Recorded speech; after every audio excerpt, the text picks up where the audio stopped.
Hey folks, Jeff of World Class Bullshitters here. Just wanted to let you know about Incarnate Studios. You haven't heard of them? Well, they help sponsor the show and keep us afloat. They make really great t-shirts, like Shitbusters, which is the official protest shirt of the 2016 farce. They also got Donald Trump, Blow Hard, and Hillary Clinton, Blow Hard 2, Blow Harder. Poo and politics not your thing? They got shirts from video games, TV shows, movies, horror, and the best part is, they add new shirts twice a week, so keep checking back to see what's coming next. IncarnateStudios.com. And don't forget the hyphen. Hey Dion, I have a question for you. Ask away, brother man. What is one Melissa McCarthy quote that made you laugh? I'm hungry. I didn't think you could have a real answer. This just came from a fan. He said, if Dion thinks that 400-pound sack of pizza and breadstick named Melissa McCarthy is funny, then tell him to name one quote that made him laugh. Well, and if he can't in 10 seconds, he loses. I can totally name quotes that I thought were funny. Okay, well, our fan's correct. Anyway, welcome to World Class Bullshitters, the epitome of pop culture. I'm your host and Captain Jeff Hicks, and with me is my science officer, Dion Green. Baby, baby, not only do I know science, but I know that your mother's sweet, sweet ass tastes like lollipops, and I gave it to her all night. Lollipops? What flavor?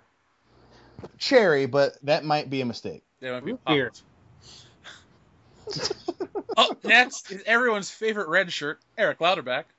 How you doing? I'm here to break necks and fuck your girlfriend. And finally, our very own Chekhov, Dan Kane. Because, while he may not be dead, his lungs are. I'm fine. I wish Dustin was here tonight because I had the greatest intro of all time. It was. And finally, the man who, if he possessed the ability to beam himself anywhere, would be inside your sister, Dustin McNeese. But Dustin's not here tonight. He's out on assignment. And Phil's not here either. I don't know what he's doing. Well, see, what happened was Phil's kind of in jail. He was out playing Pokemon Go per usual, trying to get that daily fitness in when he stumbled upon a wild elementary school. That is correct.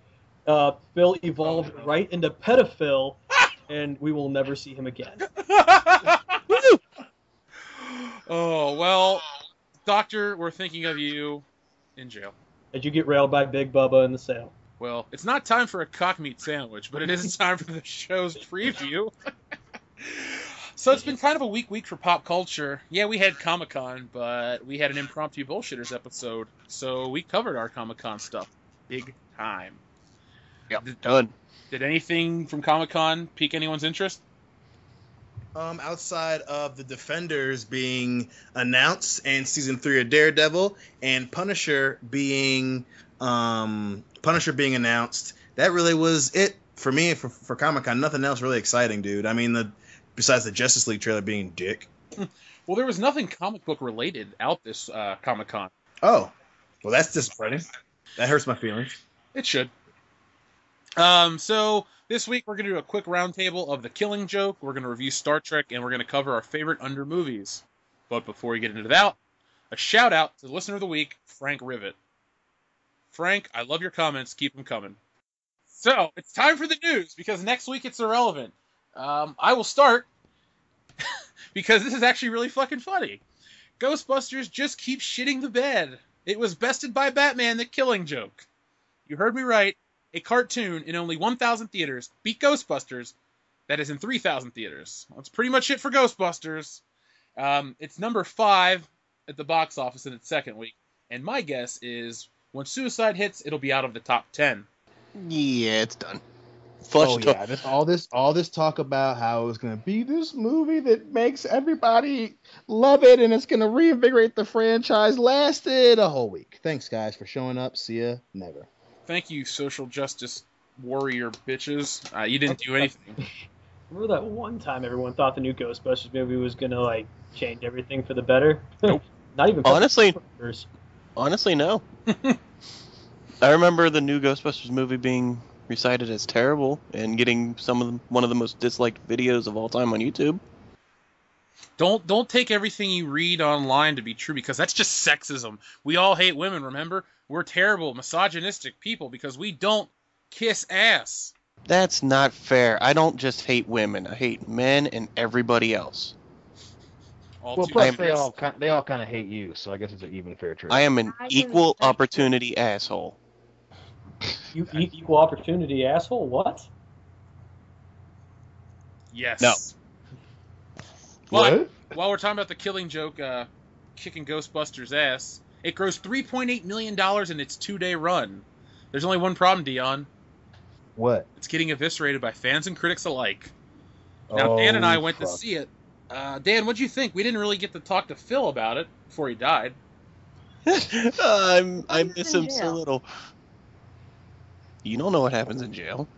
He might get branded by the bat, and then that's just a death sentence. That's it. Game over. And we all know Ben Affleck likes to brand motherfuckers, so he's in some deep shit. Ben Affleck. I'm Ben Affleck. You know Ben Affleck got raped in jail in Mallrats, right?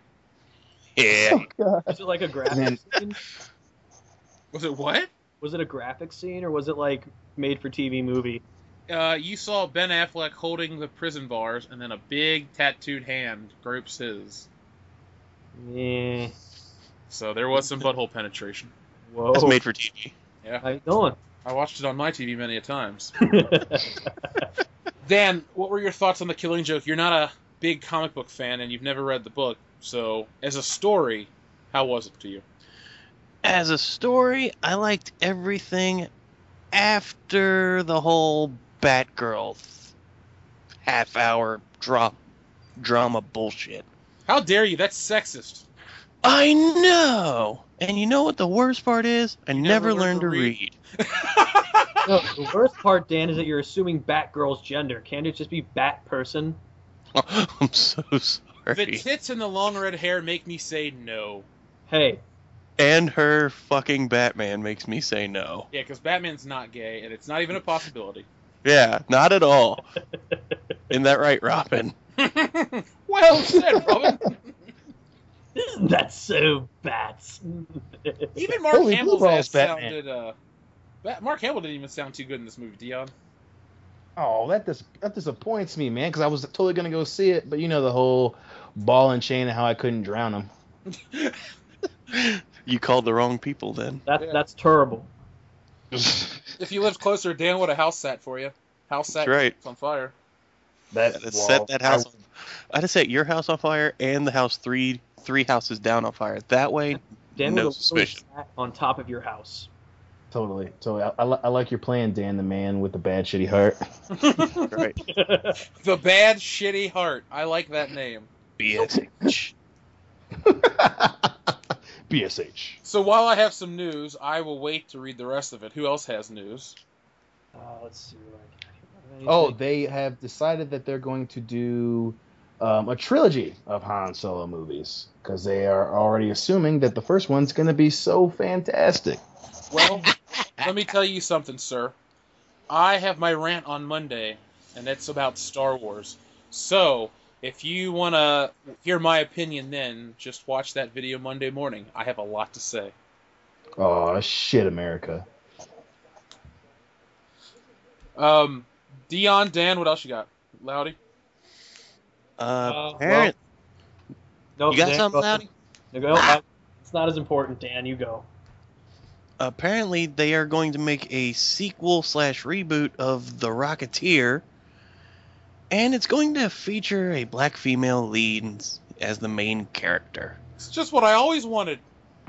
Oh man. Right? Isn't that great? It's a terrible fucking idea. Look at it from this standpoint. It takes place in the 50s. I still don't buy this forced diversity in 1950s America. Sorry. If it was a modern day story, I'd have less of a problem with it. But you can't really rewrite history to act like it was such a No. nice, quaint time for American politics. No, they were on What's the- commie hunts, and they did not like black people. What's the worst thing that happened to black females in the 50s, dude? Come on. Back at bus. I will sit on the back of that bus, and I will fly my jetpack to the front, motherfucker. Well, it's obvious that he's here. Everyone welcome Dustin. Hey guys. Dustin. Hey, Nelson's finally here. Trump 2016. Thank you. Dustin, do you have any news? Did you guys talk about Han Solo getting 3 films? Yes. Oh. Did you guys talk about Judge Dredd versus Aliens versus Predator, the comic book? I'm sorry, what? Judge Ooh. Dredd versus Aliens versus Predator. When is that coming out? Shoot, I didn't get the specific time out, but they have the cover out already. Give me a second here. Anyway, how you guys tonight? We're doing pretty good. It's it's hot as shit in Cincinnati, but hey.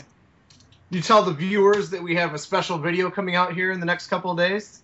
I haven't yet. I told the other bullshitters about it, but listeners, if you're a fan of Stranger Things, we have a treat for you. Did you know that Stranger Things was based off real events? And did you know that we actually have one of the survivors of those real events? So tomorrow, roughly 4:30, we'll have... Well, actually, I can't even say tomorrow at 4:30 because this episode will be released at a special time. So, but when you hear this episode, it'll already be on the channel. So check it out. It's going to be awesome. Nice.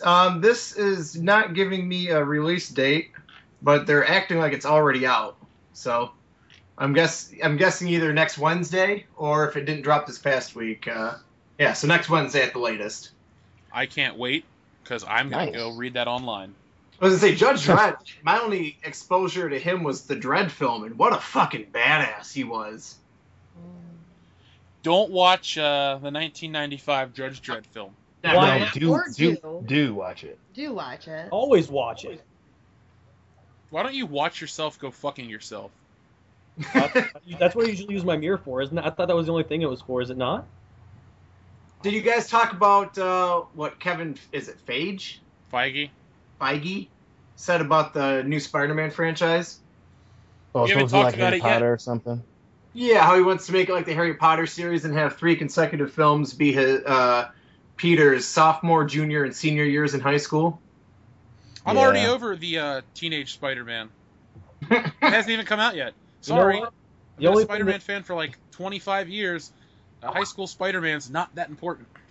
Why can't we see college Spider-Man? We have. Yeah, they were those definitely. good Tobey Maguire movies. I know, exactly. I want more of that. Yeah, just to Add in confirm, Add in Black Cat. Why not? I actually really like Yeah. that idea. just to confirm, Dan did find a link that said it was released this past Wednesday. If anyone's interested in the Judge Dredd versus Predator versus Alien comic book. And IGN gave it a 7.5. Oh, fuck IGN. Yeah. Don't they just give everything a fucking 7? Yeah, they gave Ghostbusters a 7, and they lost all credibility. Oh, they had some before? No, I was gonna say because what was the game? It was Heavy Rain. They gave it like a 9. That game's fucking terrible. I've Well, heard I it know was... you've played a fuckload of video games, so...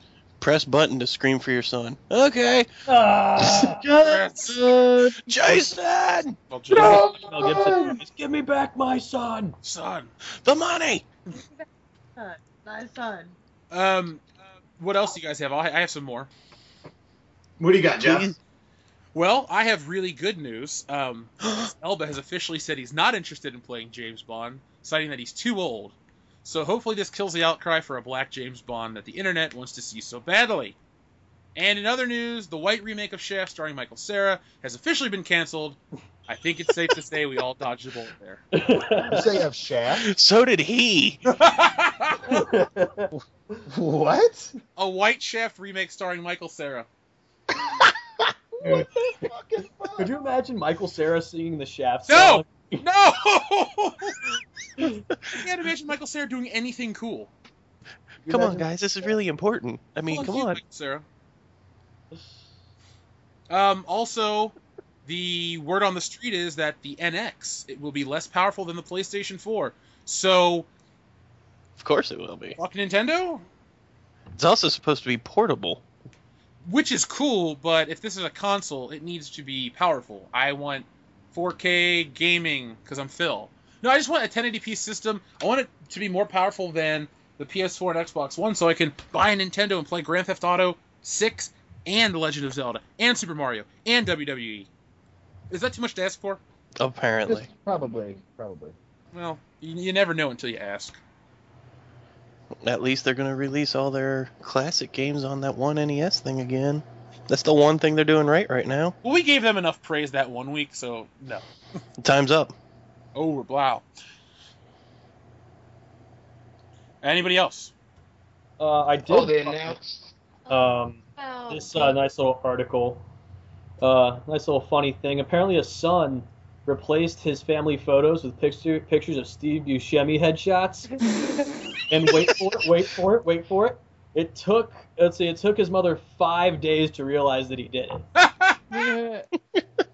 Say 5 years. That family must be extremely ugly if they never noticed. Or extremely handsome.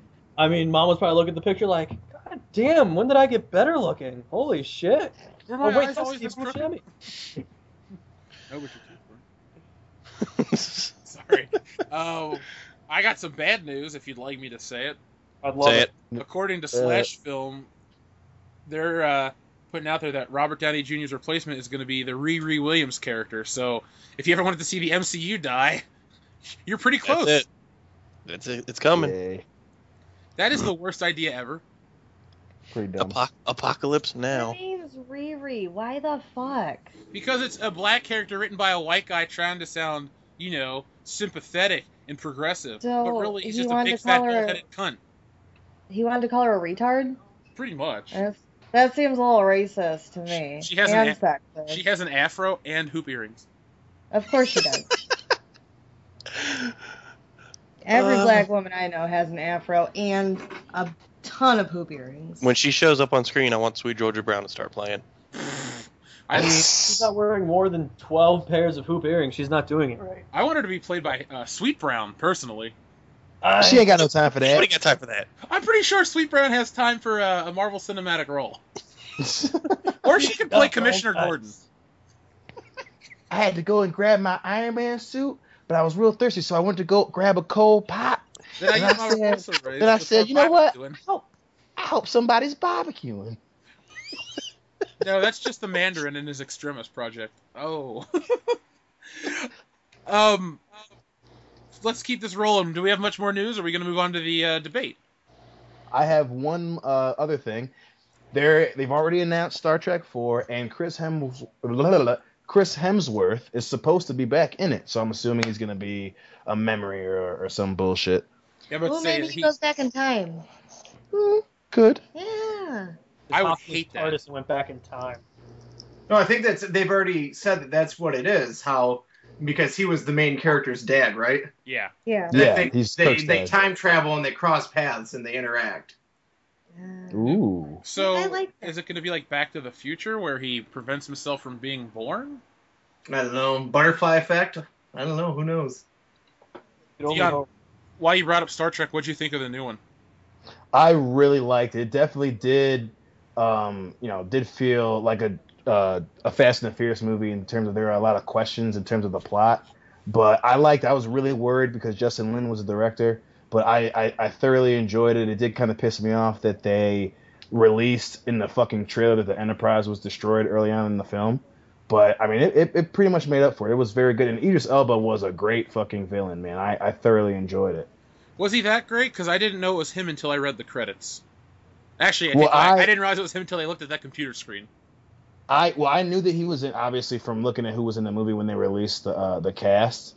And then a little bit before seeing the film, I knew that he was the bad guy. But then, obviously, when he's somehow drawing energy from people to stay young, it sounded a little bit more like him. And then once he stepped off the ship and you see the back of his bald black head, I was like, yep, that's Idris Elba. Where do you rank it among the three?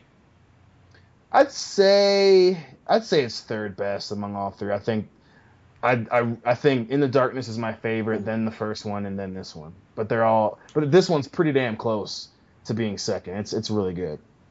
I'm with you there. I think they're all three good films, but this is my least favorite, and that doesn't make it a bad movie. Right. So, Did you guys mention how the show creators of Stranger Things are already talking about a second season? Nope. Yeah, they said that they want to expand upon the mythos and make it feel even bigger. The problem is that the kids they're using are already, like, growing up, like the kids we saw on film. are already looking way older and their voices are different. So they said if they're going to do it, they're going to have to figure out a way to do like a time skip or something. Yeah, pretty. Maybe they just don't make it and have some fucking artistic integrity left in the world, and the story's over. I've been saying that about Return of the Jedi for years. The story's over. Don't add to it because you'll only ruin it. Plus, if you watch the series, it all ends. Like, everything's tied up nicely. Oh, don't tell me, because I'm on episode 4. I'm doing an episode a night, so. That's cool. I'm just saying it ties up nicely. There's nothing left. You don't need to go, oh, I wonder if something happens or whatever. It's just story complete. Mm-hmm. Have you seen it, Dion or Hillary? No, not yet. I've been meaning to watch it because I heard really, really good things about it. Like, it was kind of like Super 8, was someone was telling me about. Dion will hate it. Probably. I don't even really know what it's about. I just know that people really like it, and they were excited as shit when they're going to come up with another season or episode or whatever. Do you like The Goonies? I Yes. do like The Goonies, yes. Do you like E.T.? Yeah, I mean, yeah, overall. Why? Then you'll no, like- you say yes, I like E.T. Shut up. Get out. Hit her. I'll hit you. We were getting death threats for other videos. Now I'm sure we'll get one for this one, too. The Dion, you'll like it. The little black kid looks like Eddie Murphy. Does he laugh like him? No. Then I'll hate it. Oh, that's That fine. little kid's an asshole. I don't know. You gotta watch more. Let's say everything I've seen from him now, though, he's just like calling people names and never believing anything. And I'm just like, Dick, come on. I know you need that character in the show to kind of balance out everyone that believes in what's happening, but still. Are you just mad because your favorite character is Dustin and he has no teeth? I was gonna say, I'm mad that I finally find a character in fiction named Dustin, and he's a little toothless retard. That is kind of heartbreaking. I've never seen a character named Dustin. I'm like, oh wow, cool. Oh god, the worst character on the show. Is he really the worst character? Because the dad is the worst character, in my opinion. Oh, that trailer trash, fucking. No, 80s dad. The white guy with glasses. He's just a piece of shit. I call him 80s dad. I don't even give a fuck if he has a name. And if you're a fan of Stranger Things, we got a review of it over on the channel, so you can listen to Nick and I go into deep details about why we liked the show and what we thought of it. Also, since you've last tuned in, we had an impromptu podcast about the Justice League and Wonder Woman trailers, and Nick and I also recorded a commentary for the film Holidays. So if you want to hear us shit on a movie for an hour and 45 minutes, watch that. I will. Well, with that being said, guys, it's time for the Great Pop Culture Debate. Dun-dun-dun. Dun-dun-dun-dun. Shh, no more bars or we're going to get sued. Tonight, this Great Pop Culture Debate is a fun one because we get to shit on stuff. And that's what we do here at World Class Bullshitters. It is one of the words in the fucking title. Yes, bull. World. World Star. Dan. Not Dan. Dan and everyone else, I have a question for you guys. What is Fire What you away, got, boss. Jeff? what is the worst film franchise ever? X-Men! X-Men! All right, Dustin, you said X-Men. Tell us why X-Men is the worst franchise ever. Okay, because you have one of the most beloved comic book series of all time, the X-Men. Groundbreaking. It was translated into an awesome 90s cartoon with a memorable theme song, cool characters. So they're going to make a live-action version of this. And I'll admit, when 1 and 2 came out, they were cool, right? Cool for their time. 3 came out, everyone hated it instantly. You had all the Wolverine spinoffs that are absolute shit. The one where he goes to Japan, you can only watch about half of it before you go, there's nothing happening, this sucks. The one where it's his origins, it's a shitty Deadpool, Sabretooth is magically his brother, and there are no tits. And then you go on to where they reboot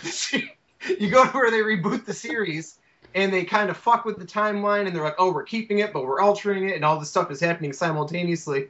So you get this big clusterfuck of timelines, and there are little moments that are cool in First Class and Apocalypse and whatever the fucking other second one was. But it's all this giant convoluted mess of what could have been an incredible franchise that could rival the Marvel Cinematic Universe. But instead, you have awful graphics, you have storylines that conflict with each other, you have characters played by two different people within 2 movies of each other that are vastly apart in terms of age. It is a mess. And for all the good things in the franchise, there's about 1,000 shit moments. And I don't know, for what could have been an incredible series of films, I think we got 8 or 9 lackluster, at best, pieces of shit. Yeah, of all the superhero franchises that have more than 2 or 3 films, X-Men's probably my least. Well, Superman. Well, Superman. Oh God, yeah, that's so bad I didn't even think about it. But no, I'm thinking X-Men. My wife loves it. Whenever she's cleaning, because that's her lot in life. I notice that she's watching it in the background, and I'm just like, oh, so many better things you could be watching, but she's too dumb to know. So many better things like to watch, like the stairs as she goes down them. Easy, Rod, easy. Dustin, I'm with you, though. The first 2 are good, especially the first one for its time. I remember seeing it in theaters being blown away. But they definitely dipped in quality around the 3rd one. Then... Oh my god, you have fucking Brett Ratner as the guy. That was where they killed it. They had the motherfucker who did Rush Hour. Oh, you know what he can do? An X-Men movie.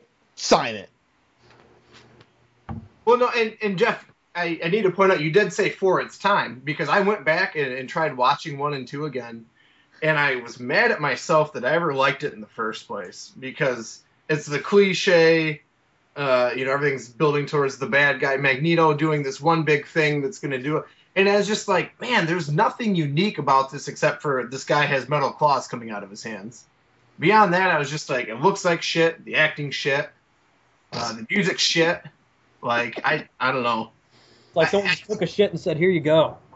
No, and they took that shit and they cut it into 9 pieces and released it as like a sequence of films. And I'm not counting Deadpool in this. If someone's going to go, well, what about Deadpool? I'm not counting Deadpool in this. That's his own thing. Yeah, they used 2 of the characters, but I don't consider that part of the X-Men franchise.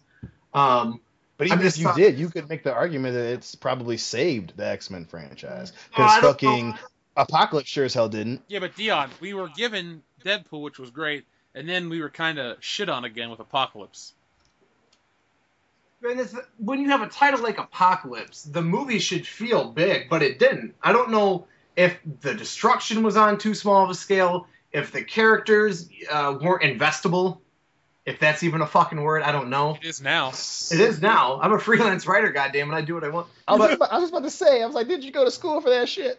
Yeah, but my point is, like, the movie didn't feel like an apocalypse, like an Armageddon. It just felt like another installment of a shitty movie where Magneto turns around at the very end and does the right thing. I mean, the X-Men is played out.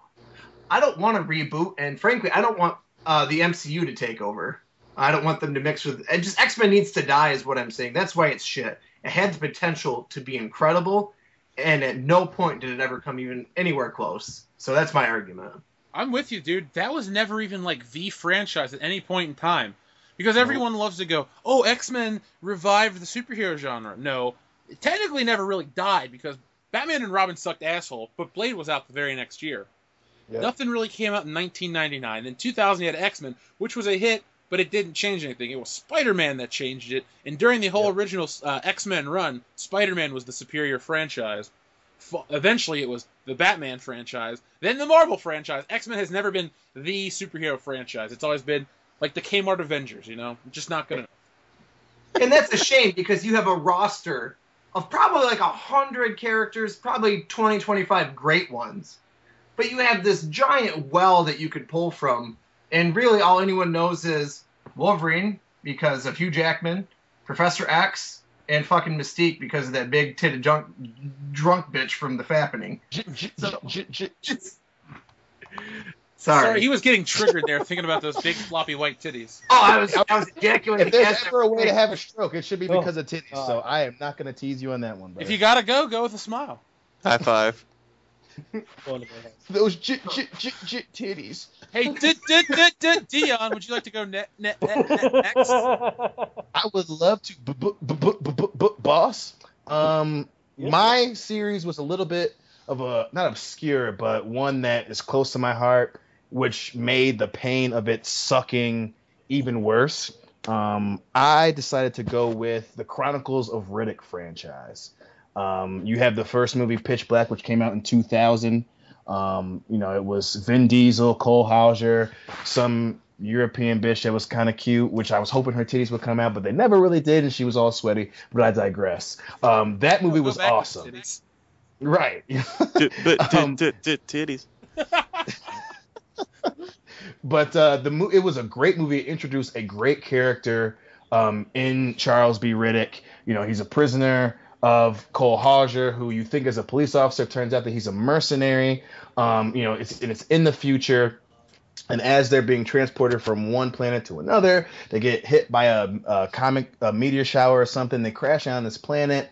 A lot of people die. There's a small band of survivors. Come to find out, if the planet's in an eclipse, all these monsters come out, kill everyone. They're trying to get off the planet, which is a great start to the franchise. But like I said, Riddick is a great fucking character. His backstory is really awesome. And then they immediately shit on your chest with the second movie, Chronicles of Riddick, which came out in 2004, I believe, which jumped the shark as far as where the franchise was going. It became this space opera wannabe fantasy movie where this dude is leading this army to do genocide across the galaxy, and he went to the land of the dead, but he came back and he has these powers, and Riddick ends up being this kid who he thought he murdered, and Bubba is supposed to kill him. It fucking was garbage. Is that the one with Judi Dench? Yes, where she's alien that's made of fucking wind, and I'm not even joking about that. So somebody she's farts and Judi Dench appears. Well, she'll like dissipate a little bit, and she'll be like, "Never tell me the odds," or some gay shit like that. It's really dumb. Okay, Han Solo. But this movie needed a fucking Han Solo. And then the anime, what's called Dark Fury came out in what was that? I think it was 2004 too. But that came out. It was between Pitch Black, Chronicles of Riddick. They meet up with these fucking other mercenaries that have this light monster that he fights. It's really fucking dumb. I'm not even gonna explain it. And then you have the final movie, which came out in 2013, Riddick, which was essentially Pitch Black and Chronicles of Riddick combined, and it was fucking boring. Batista was in it.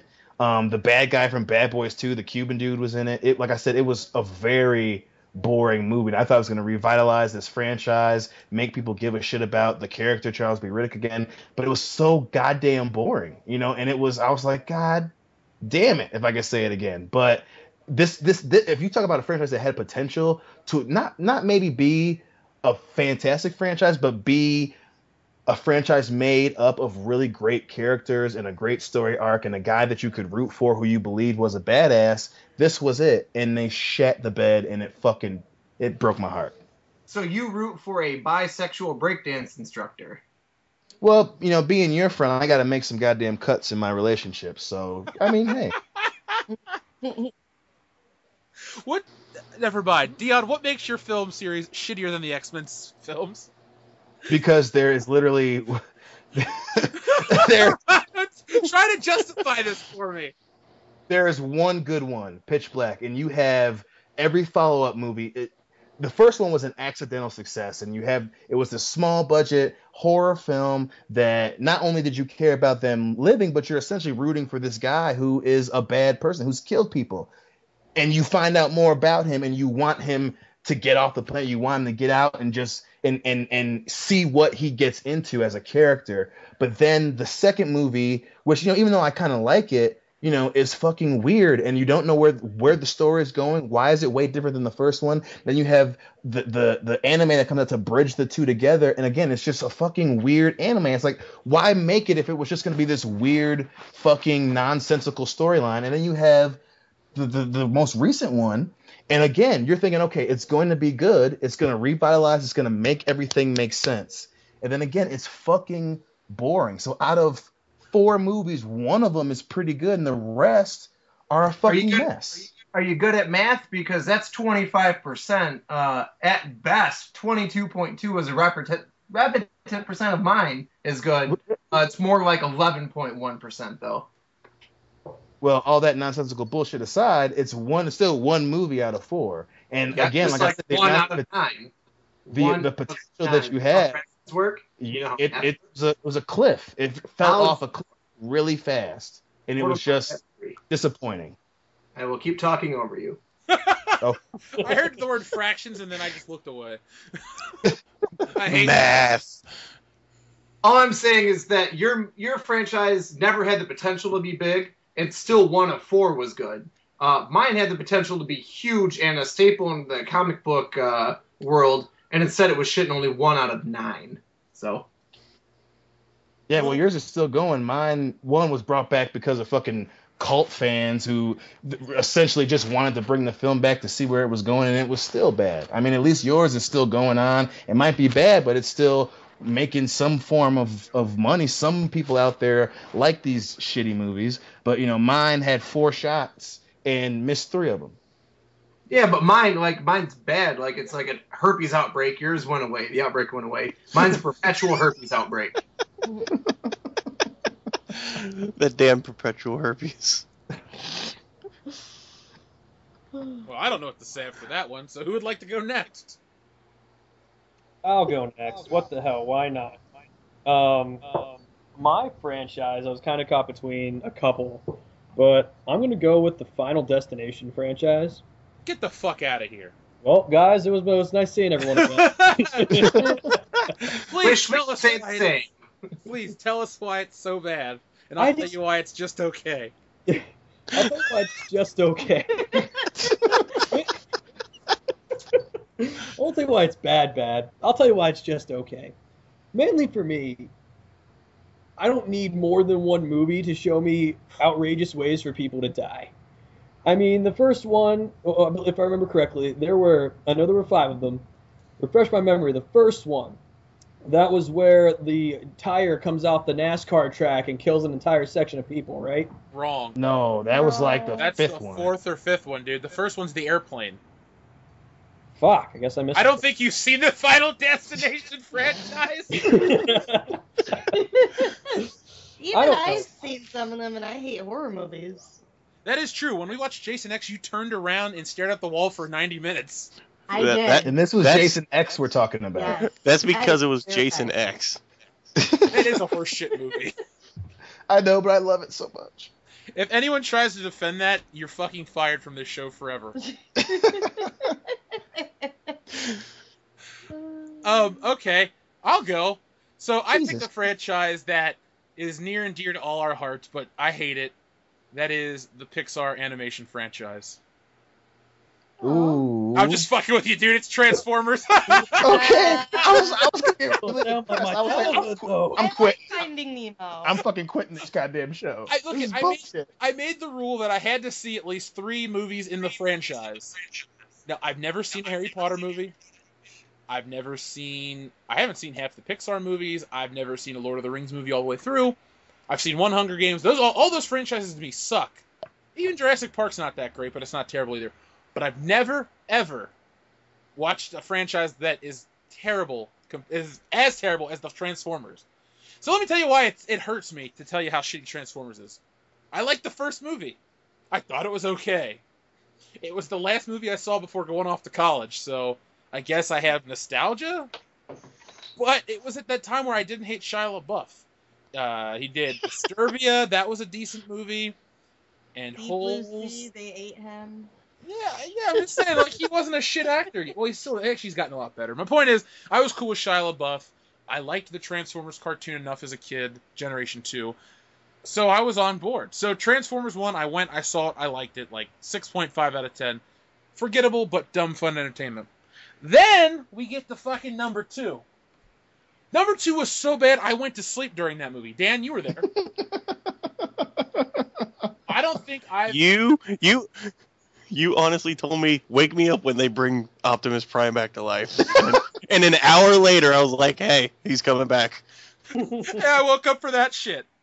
And I had never seen a sequel that was so shitty in theaters until I saw Transformers Dark of the Moon 2 years later. Joel and I went to see that on the 4th of July, 2011. Hold on. What? Was this Joel's choice to watch the movie? Yes. I Of figured. course, we should have known. I was going to put this out there now. If I've ever seen a shitty movie in theaters with Joel, it was Joel's It's making fault. you yawn now. That's Yeah, how I'm getting horrible. sleepy, man. Okay, so Transformers 3 comes out, and it's garbage. I hated every minute of it. There was nothing fun or memorable. Somehow Shia LaBeouf has another supermodel girlfriend. Patrick Dempsey's in the movie, and I hate Patrick Dempsey.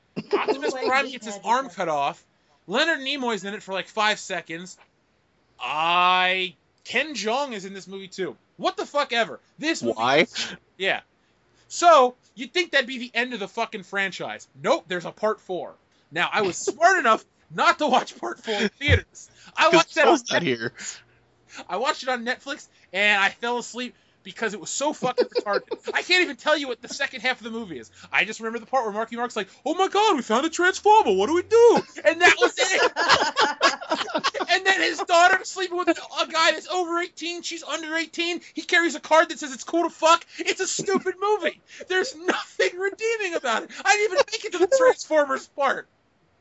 Oh, So God. say hello to your mother for me. Transformers sucks dick. Hey, come on now. You know how it is in Boston. You know, Marky hangs out there. His daughter fucks another guy. How you doing? Okay, Enzo. And We then get he the- goes on and he beats up some Vietnamese guys, gets charged with a hate crime. Transformers. He blinds him in the eye. He gets the Funky Bunch back together. They play some basketball. Transformers. Optimus Prime plays 5-on-5 against the Decepticons. Now let me tell you why it's worse than the Chronicles of Riddick franchise and the X-Men franchise. First off, more people have actually watched the Transformers franchise, which means there are stupid people, and this franchise has actively made them dumber. So not only is Transformers bad because I hate it, it's bad because it's ruining America. It makes us patriotic, but it makes everyone dumber. And now they fucking make it to pander to the Chinese. So they take a Japanese franchise, turn it into an American movie, and market it to the Chinese. And do the Chinese and Japanese like each other that much? No. So you'd think that the Chinese don't give a fuck, but they'll watch anything with bright colors and shiny robots. Fucking Chanis. And Time out. Yeah.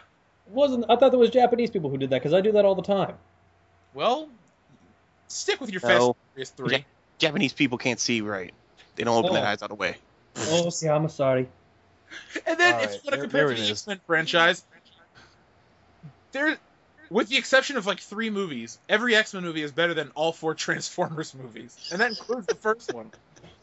Like, X-Men 1, better than all those movies. X2, better than all those movies. X3, better than half of those movies. Wolverine Origins, better than 2 of those movies. What came next? First Class, better than 3 of those movies. Days of Future Past, better than all those movies. The Wolverine. The Wolverine, better than some of those movies. And Apocalypse, better than the last one. That's as good as it gets. Okay, sorry, it's better than all but the first. I fucking hate Transformers 2, 3, and 4. You couldn't pay me, like, a small amount to watch those. Like, if you want me to watch those, it's going to cost you, like, $50 a movie, and I ain't going to give you any commentary on it. $50. How much for commentary? We won't need commentary. We'll just hear you snoring, and it'll be like, yeah, that's what he thinks of the movie right there. Exactly. There you go. I mean, he fucking yawned while talking about the goddamn movie. It'll be me screaming, "What am I doing with my life? Why? I could have been a fucking doctor, but I'm going to watch Transformers on YouTube for people's entertainment." God damn it. Who wants to go next? I'm triggered. Well, Josh, Triggering. I think I have a movie that can pretty much beat Transformers. All of them is probably the worst. Pick a Fantastic Four movie and tell me if it's good. Oh shit! God damn it, I would have picked this franchise had I remembered it existed. Yeah. Yeah, exactly. Therefore, I mean, you got the first one. You have Jessica Alba, who I don't even know why she was cast in it. She looks like a brick wall, pretty brick wall, but still. And then in the second one, they didn't even show Galactus. No. Yeah, one of the best characters, and he eats fucking planets, dude. He's a But clown no, in these movies. yeah, we're not gonna show him. And then they have the audacity to try to reboot the series. All of a sudden, you know, Sue Storm and Johnny Storm are related, but one's black, one's white. I didn't get it. I don't know what happened with that. Fluidity, who cares?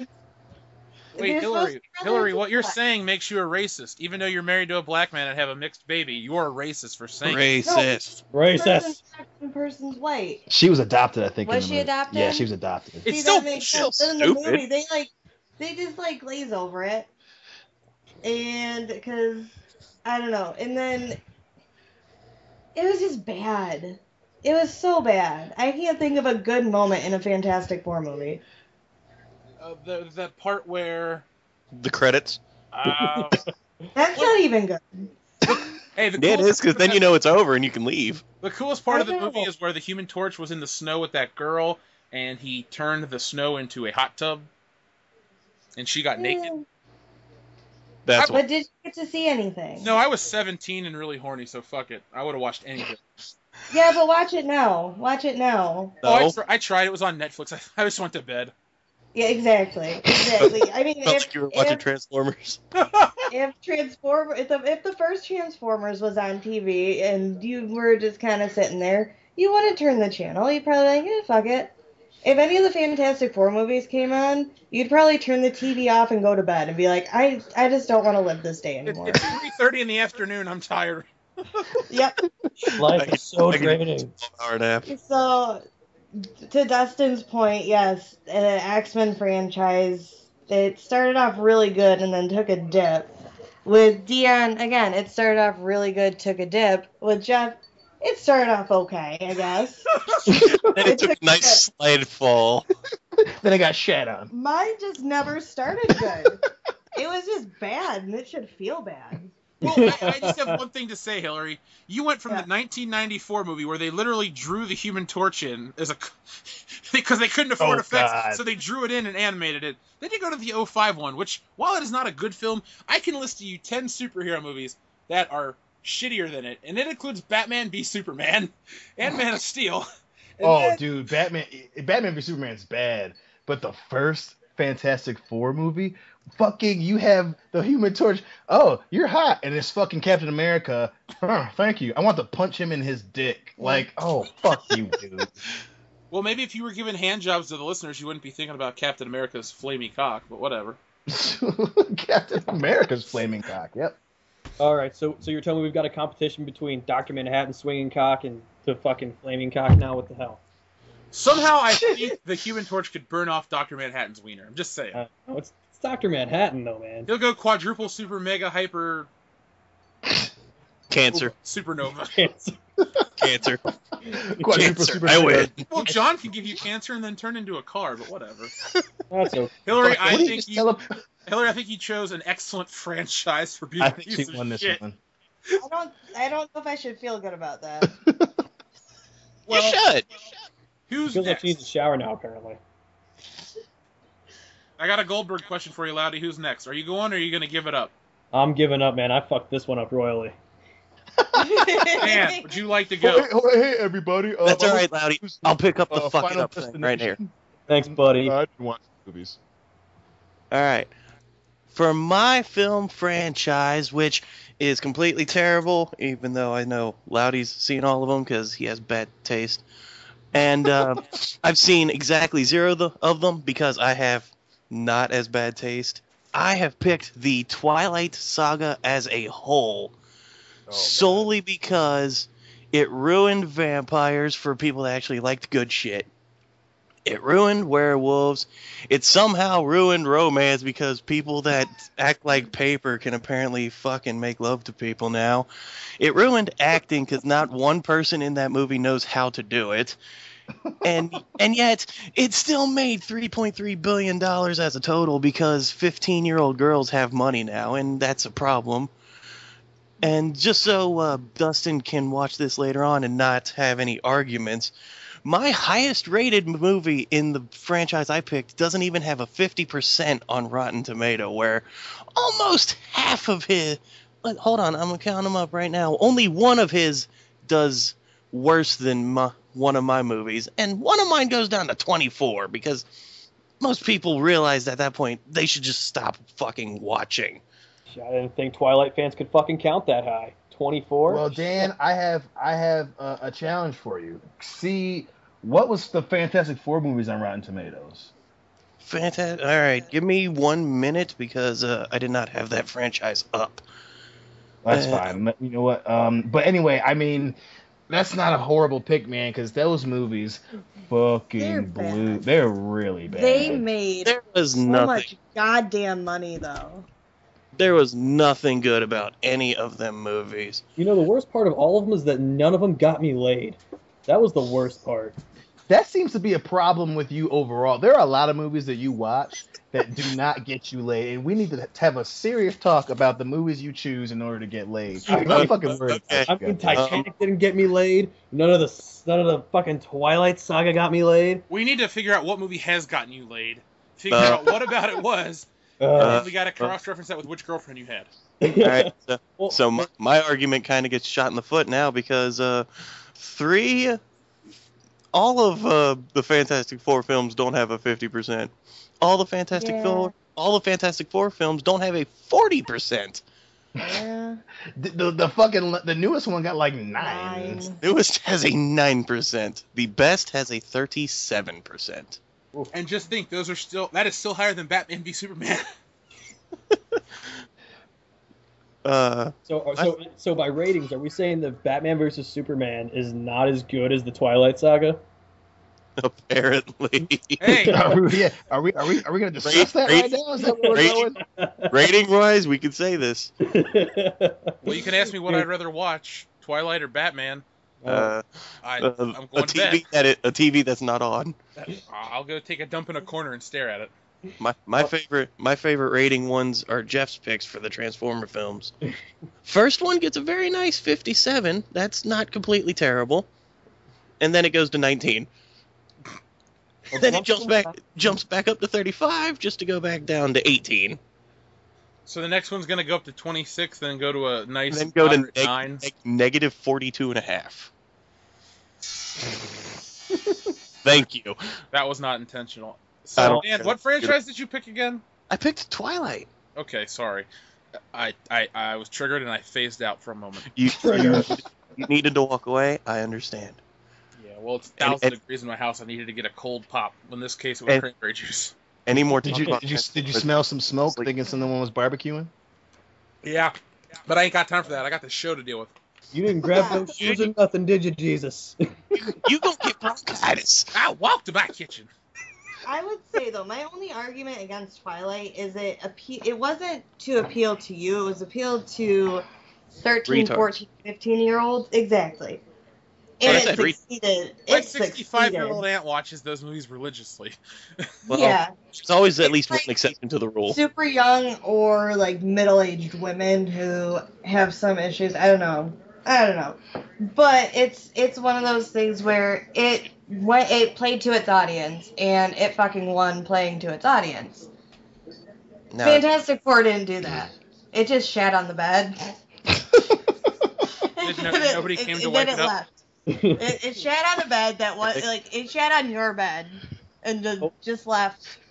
It left the state and said it didn't talk to you ever again. Is that what happened with you and Garrett? That's what happened with Eric and his last girlfriend. That's why they didn't fuck. She just shat on the bed and walked out. If you want to talk about the actual last girlfriend, no, she didn't even fuck. She didn't fuck? Okay, I'm sorry to hear that. Yeah, that's the story of my life. Well, Is she still alive? What's your roommate up to?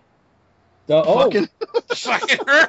Oh, no, time out, dude. I moved back home. I know, I was joking. Oh, right. So Time doesn't guys. anymore about some random black dude walking by stealing Eric's shit. No, unfortunately, no Absolute random black dudes shall be walking through my basement. Because if they are, this time they actually get, like, stabbed or shot or something. Because... Ooh, can I help? Sure. You can help me hide the... Oh, no, there's actually a fireplace down here. I could probably just burn it. That sounds good. I'll have that. With a Ribs. side of bacon, please. I smelled smoke, and I was like, somebody's barbecuing people. And I was like, I got the barbecue sauce. Somebody's barbecuing people or somebody's barbecuing, comma, people? Yes. Because, Dion, I know you're a sharp guy, but how acute is your sense of smell that you can determine when someone's barbecuing beef, pork, or people? Gotta Well, I let the think people the barbecue. smell of burning human is pretty distinctive. I've Plus, never- I just love poke.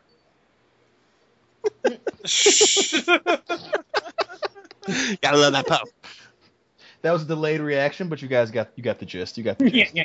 I was just thinking of you going down on a pig, because you always say it's a pig's pussy pork. Hey, watch what you pork. call me, asshole. Oh shit! Triggered. And Dustin just came on the computer. Yeah, Oh. just leave it there. Well, I think we've established that we all picked terrible franchises. I'm not even going to try to argue Transformers against Twilight, because I have big shiny robots, you have gay shiny vampires. See, and they all And suck. that child off. I don't know if that's an improvement on this franchise, though. Just do it. Plus, his ass got fired. So that fourth one with Mark Wahlberg was all about pedophilia, and Mark Wahlberg is somehow a genius inventor, which I don't... I'll buy a giant robot. I will not buy a smart Mark Wahlberg. I know, right? At no point are you going to be like, yeah, Mark Wahlberg can build that. Yeah. Hey, you know what? He just needs those good vibrations. Come on. Feel it. He's anti-DURGGIEY. Well, listeners, the beauty of World Class Bullshitters is that you get to decide who won this debate. So, if you thought Hillary and her Fantastic Four option won, write it in the comments. Press 1 now. Press 1. If you thought Dustin won with the X-Men, press 2 now. Call 1-800-IDOL-2. If you thought... And if you thought we actually gave a shit, press 3 now. Bam. If you thought Loudy won, hang up the phone. And then hang yourself. Oh, that's... But make sure you put our videos on a continuous loop to help support the channel. The police kick the door in with grieving parents, and you're just swinging with fucking world-class bullshitters in the background. Also, before you do that, make sure you have incarnate-studios.com brought up so that they can buy a t-shirt while they try and bury you. And don't forget the hyphen, goddammit. I'll make a deal with you. If any listener is buried in a World Class Bullshitters t-shirt, We'll put you in the Hall of Fame. to the Hall of Fame. We'll be your pallbearers. Yeah, we'll come to you. Plus, if there's any way that I would want us to be famous, I definitely want us to be famous for some poor bastard with a Loudy One t-shirt on, just hanging from the ceiling fan in his mom's apartment. Hey, I'd buy that. If you get buried in a World Class Bullshitters t-shirt, Dion will still give you a hand job. With sandpaper gloves. And wherever you go in the afterlife, you'll be that much cooler. If you go to hell, Satan will give you a high five. If you go to heaven, You'll go to hell. Your blowjob. you get a blowjob. A bro job? No, Loudy, no. No. Final Fantasy 1, Loudy. Final Fantasy 1. What? No, but listeners, for real, if you're gonna kill yourself, at least mention us in your suicide note. Oh yeah, I hate my life. I hate everything about myself, but I do love this one podcast, World Class Bullshit. Actually, if you love World Class Bullshitters and you hate your life, we'll help you make it better. Don't die. Think of it this way. If you finish your life now, you will not get to hear the next episode. So... No, check it out. Go this way. If you're gonna kill yourself, Skype with us and do it on air. At least help the channel out. At least get us some fucking listeners. No, we'll just get banned. We don't want that. This is Make a not Blood recording. Fire Home Network. All right? Make a recording and then send it to mail.com. That's the best mail. .com. Listeners, don't kill yourself. It's serious, all right? If you learn anything, that ledge, I will be your Mel Gibson, and you will be that random white guy, and we will jump together and land in the big cushion, and then you'll go to jail for trying to kill yourself, and I'll go off and smoke a cigarette. So what Jeff is really I saying will is that be- he I be will your be the hero tree. baby. he will I be will be take the away your trees pain. and the. God damn it, motherfucking cocksucking kite. Hello? Go ahead, Enrique. No, all I was saying was, I'll be the trees and the plants. You be the John Leguizamo. Let's make the happening happen. All right? Say hello to motherfucker. What? No. I saw that movie on campus for free, and it was displayed out of frame, so I could see the boom mic in frame the entire time. The movie was garbage anyway, but that actually made it enjoyable. And then there was this dude behind me that kept going, "Oh shit! I can see the mic." It just wasn't in frame. It was like every couple minutes. It was just there. Of course, it was terrible. M. Night Shyamalan. That boom mic is much better than Zoe Deschanel. It's funny that you were saying that you don't believe that Mark Wahlberg is a scientist. Tell me, when I watched it, the first thing I could think of was Marky Mark don't know shit about no bees. It's like what? I just see Mark Wahlberg's face. What's happening to the bees? There are just some things in our world that we just don't. I'm like, shut the fuck up. You don't know about no bees, Marky Mark. They're pollinating. Oh god, the pollen. Oh. What's happening? The only role I believe Mark Wahlberg is his role in Pain and Gain, because he just played himself. Yep. Yeah. I'm What's sure happening? he's killed a guy or two. What's happening to the bees? I think they became a fucking transformer. You can't date my daughter? Well, when did you become black? Fucking kill you. I'm not the accent guy. Loudy's the accent guy. And when Loudy's busy, Joel is the accent guy, because he can do one accent. Arnold. No, Oh and my Klingon. Okay, that's fair. He can do Worf. He called a strip club his Worf once. It was amazing. He's like, Was it Wonder "What time do you close today? Thank you." Woman? Good night and good luck. Okay, so that was a great pop culture debate. Listeners, you decide who won. Just dial this number and then press Hang up the 1 phone, for guys. chat. Hang up the phone. Hang up the phone. We all know who won. Press hang up for Loudy. No, don't hang yourself for Loudy. Anyway, on to the main feature. Hang yourself for me. Jump 2016. This is Before we go to the main feature, can we? I think we missed something that one of the viewers asked of us. Yeah, They wanted to know what each and every one of our favorite mafia or mob movies are. okay. I had that guy, the King Vig guy. Yeah, he asked specifically, and he's a great fan, very interactive. So I figure, let's devote 2 minutes to this. My favorite is American Gangster. I think Denzel Washington did a fantastic job as a mob boss. And the director's cut with the opening scene where he just lights a motherfucker on fire, that's badass. That is a good pick, man. I'm torn between 3, and I'm gonna list them all anyway because I love them all. Scarface, Casino, or Goodfellas. I can't decide which I like more. The only reason I might give a slight edge to Scarface is because it has that song "Push It to the Limit." But that's about it. Now, if they would have had an episode of Miami Vice featuring Scarface, Scarface would have won. I think for me, my automatic one is Killing Him Softly with Brad Pitt. Oh, that's a good one. I fucking love that movie, especially, he, comes in, kills these dudes. You have a fucking, what was the main guy's name from The Sopranos? James Gandolfini. Yeah, he was in it. He's a drunk fucking gangster who almost gets into a fight with a prostitute. Then you have Brad Pitt's epic monologue at the end of the movie. I fucking love this shit. Especially the scene where he shoots Ray Liotta, and I mean they had the close up on the gun, the rain's falling down, you see the bullet flying through, the drops of rain, the slow motion of the bullet hitting Ray Liotta in the hand and hitting him in the head. I fucking love Killing Him Softly.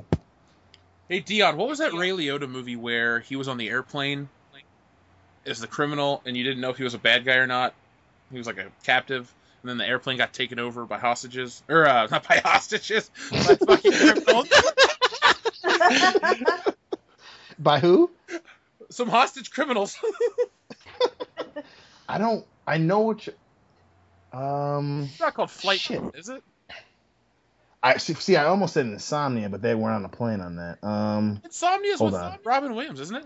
Isn't Flight Yeah. the one where Denzel's a coke-addicted pilot? Yeah, and you get to see the girl from My Name is Earl nude. Whoa, Yeah, I didn't and get that part. That's the opening of the movie. That's Haven't as far as watched They're that. fucking. Yep. Ray Liotta airplane movie is a search option on Google, and the movie's called Turbulence. It had a budget of $55 million and a box office of 11.5. Oh, no. Did it. Roger Ebert gave it a fucking 1 out of 4 stars. IMDb ranks it at a 4.7 out of 10, and it sits at a 17% on Rotten Tomatoes. So if you want a shitty movie that you'll probably see midday on Bounce Network, watch Turbulence. That's what happens when them hostages take over the plane. Yeah, shit happens. Oh. And would you like to hear the shit kicker? Oh, It's yeah. like, there's 2 more movies in the franchise. What? What? Yeah, and I don't think Ray Liotta's in either of them. I don't see that happening. Yeah. The sequels are called Turbulence 2, Fear of Flying, and Turbulence 3, Heavy Metal. Oh, God. Coming It's soon. like Turbulence 4. Turbulence, Turbulencer. Turbulence. Oh. Mm. Is there anything else anybody wants to mention before we get into tonight's main topic? I would say my 2 favorites are Goodfellas Good choice. and probably Godfather Part 2. Yeah, I love it. Part 2 is really Part good. 2 is really good, especially since it has Robert De Niro as the young Don himself. No, I love it. I love it. I finally actually watched it for the first time, 2 weeks ago? A little bit, about a month ago, I think. Yeah. I've never seen it. Neither You have should. I. It's good. It's really good. It gets you thinking, you know? Easy LeVar Burton. Yeah, Mister, I forget what your name is, but those are our favorite mafia and mob movies. If any of you other fans have questions like that, please send them in. Hopefully we do a better job than we did tonight at answering them. But my bitch wife is yelling in the background, so I'm going to mute myself. Well, it is his wife, so we gotta cut her some slack. Yeah, He muted himself so that you don't hear the body falling down the stairs. Mutes himself as she mutes her permanently. Okay, I get that. Oh, Jesus. God damn. If you're gonna make a joke, at least make it funny. Damn right. So, we just discussed terrible franchises. There's just one problem. All those franchises made a fuck ton of money. Tonight, our main feature is, what is the most underrated movie, in your opinion? Now, to be fair, you can mention a couple movies. I got 3 of them. I'm sure everyone else has a couple. So, who wants to go first? Or should I go first with one, since I have multiple movies? You can go ahead and go with one. Then we can just do it like a fucking circle. Just everyone give one. Talk about it. One. All right, cool. You just gave me an idea. Okay, so anyway, I'm going to pick one that no one really talks about. I don't even know if anyone besides Dion and Hillary and myself have seen this movie. It's a film from the year 1999, which is probably the best year in movies, in my opinion. And it's named Detroit Rock City. I loved this fucking movie. I Yeah. love that movie with Jam. Yeah! Not Jay and It's Silent fucking- Bob. Super pre-drugs, not Eric Lauderback. Fucking Edward Furlong. Yeah. I mean, No, besides... it was during the time. Eric, what'd you get in that movie? You should see me pre-drugs, guys. What were you doing at 10 years old, Dion? Or Eric? We're just all fucked up at this It point. was a rough life for me, you know. I was bouncing around from house to house every 2 years, you know. Were you staring Fucking at dick? barely making it by, man. I had to get my fix somewhere and get the escape, you know. So Those damn. Is those that damn why you cough fucked up? medicines. Is that why you fucked up on the Final Destination movies? you're goddamn right, it is. Drugs are bad, okay? It was a flashback. So, back to Detroit Rock City. It's a movie about 4 high school guys who want to go see Kiss. And it's essentially their journey from Cleveland, Ohio to Detroit to see the greatest Kiss concert of all time. Now, I was born in the 80s, so in the 90s, Kiss was a joke.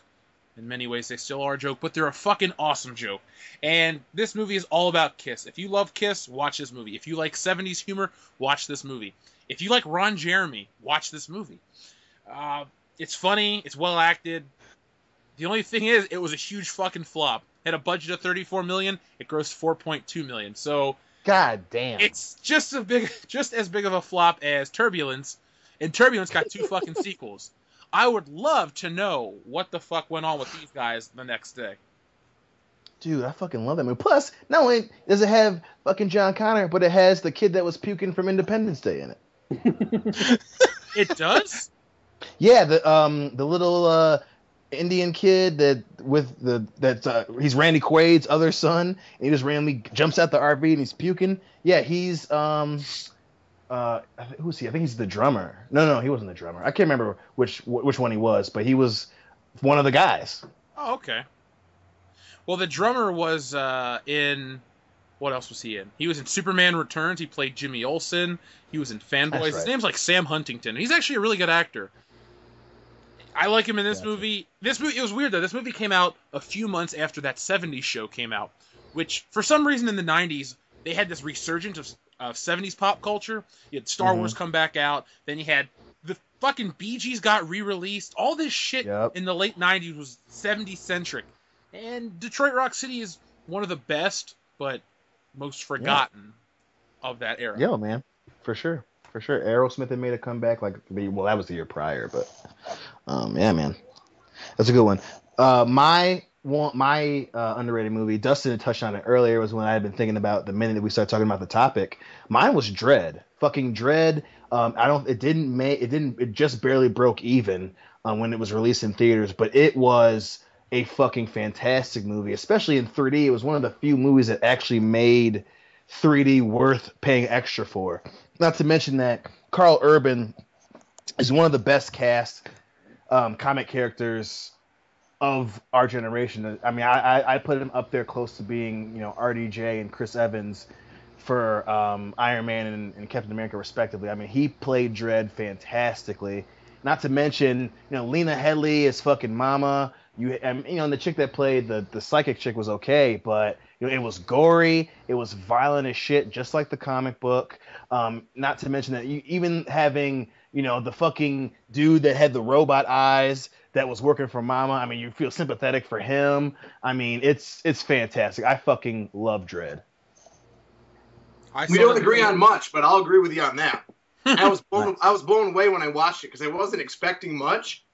Mm-hmm. And afterward, I was like, "How the fuck is this only like $8 at Walmart? This should be huge." And I did not understand, still don't, why more people didn't appreciate that film when it was in theaters. Yeah. I saw it in 3D when it first came out. Thankfully, Joel drugged me to that movie. So, Joel, you've redeemed yourself for one movie. Now you got to make up for 52 other ones that I had to pay and sit through. You owe me like $2,000, dude. I mean, and then the scene where Mama's falling down from the fucking top of the towers, and it's in slow motion, and as she's hitting the ground, it's the camera looking up at her face, splitting open. Oh god, I fucking love the shit out of that movie. You know what I'd like to see? I know this is a weird crossover, but not even just a crossover, just to be shot like this. I'd love to see Carl Urban's Dredd shot like he's in a Sin City movie. Doesn't need to be in an actual Sin City movie. Would just love to see that dark contrast with that costume through that city. I think it'd be a really cool thing. Or even just make a Dredd movie shot very similar to that. That'd be fucking awesome. I want to see Dredd come back. I'm not trying to be mean, but he's like a third-rate comic book character who's actually really cool.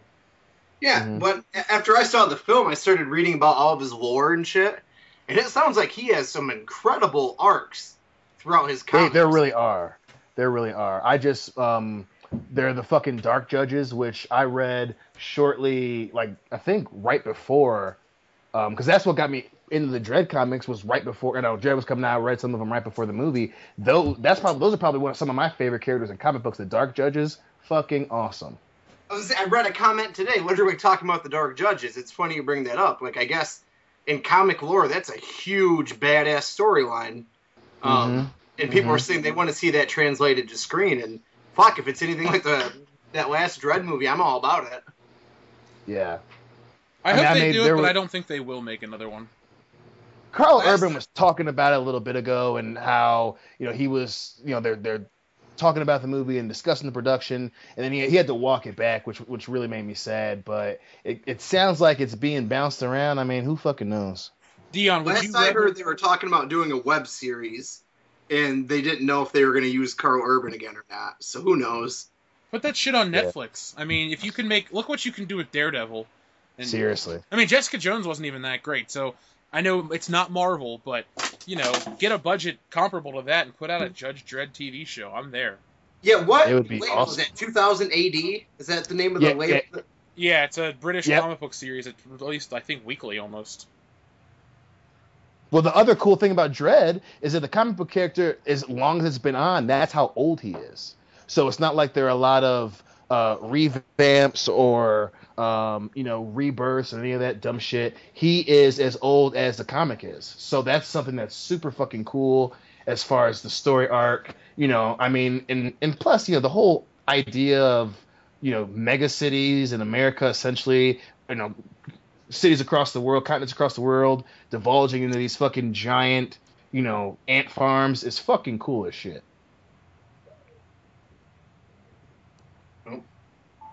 Who's next? I'll go. It's a little film called 1 Hour Photo, and it's Robin Williams doing a drama film where he works at the photo department for like a Walmart, and he's very awkward, I don't know, I wouldn't call him autistic, but definitely doesn't understand social interactions properly. And he becomes obsessed with this one family, and he kind of watches their history unfold through the photos they turn in. And I'm not going to spoil anything, but it's Robin Williams doing psychological thriller drama. And not many people have heard of it, but it is a fucking gem. He has range in his acting. He's not just a comedian. He can't just do goofy voices. Like, he can do anything. And if you have a chance to see 1 Hour Photo, definitely do it, because I think it needs to be up there in the top 3 of Robin Williams' performances. I've heard about it. I've heard nothing but good things about it. Plus when he was in, what was the movie where he was doing essentially like a Barney ripoff, but he was a fucking crazy drunk, crazy person. Smoochie. Yeah, that he proved with that movie that the dude he can do more than just comedy. And I like Patch Adams too. It was really depressing, but I still liked it. Hillary, It was depressing, but I liked it. Hillary, did you know that Mark from The Room is in that movie? Wait. Hold on. Yeah. Yeah, he is. Greg I Sestero. think I should have clarified, though, not just him doing drama, but him playing the heel, the villain. That's true. I've never really seen Robin Williams do that before, and he does it masterfully. I always think of Robin Williams, though, as Mrs. Doubtfire. I can't. Hello. I can't remove that from my memory. When he throws They're the my goddamn kids, too. Yeah! Yeah, we're his goddamn kids, too. Nice. Or when he hits Pierce Brosnan with that lime, it was a run by fruiting. I I love that fucking. You know what's weird is that girl grew up to be really scary looking. Mara Wilson. And the boy was fucking Jack from Boy Meets World. Oh, God. Who was the redhead girl from that show that he had a crush on? Oh, Rachel? Yeah, she gets naked and paints herself and goes to Comic-Con every year. What? Does she? Yeah, Maitland Ward, she's always going to shows with her pussy hanging out, which is cool, not complaining, but it's a little awkward. Like, everyone else has, like, some decency, and her lips are, like, fucking just hanging out. Yeah, I'm Google. What's her name again? Maitland Ward. How the fuck do you spell Maitland? Gagina. Oh, shit. While you're doing that, Dustin, Loudy, Dan, movies? I'll go next. I need to redeem myself. You got a lot of work to do for that. Thanks. Wait, is this Final Fantasy 3? No, it's Final Fantasy 7.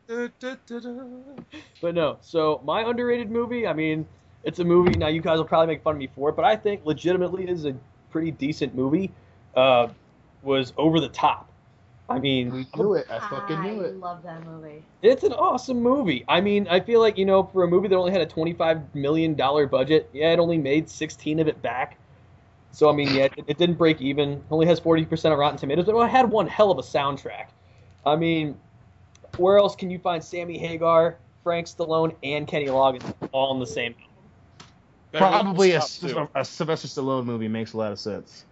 Yeah, I mean, well, especially one of them is his brother, but I feel like one of the big problems with it, though, it was, I mean, it came out right after the Rocky series, it was like right in the middle of the Rocky series after Rocky 4 came out, and I just feel like it was, I don't want to say the decline of Sylvester Stallone because he's still a really damn good actor, but I just feel like it was a victim of the fact that Rocky IV was as good as it was.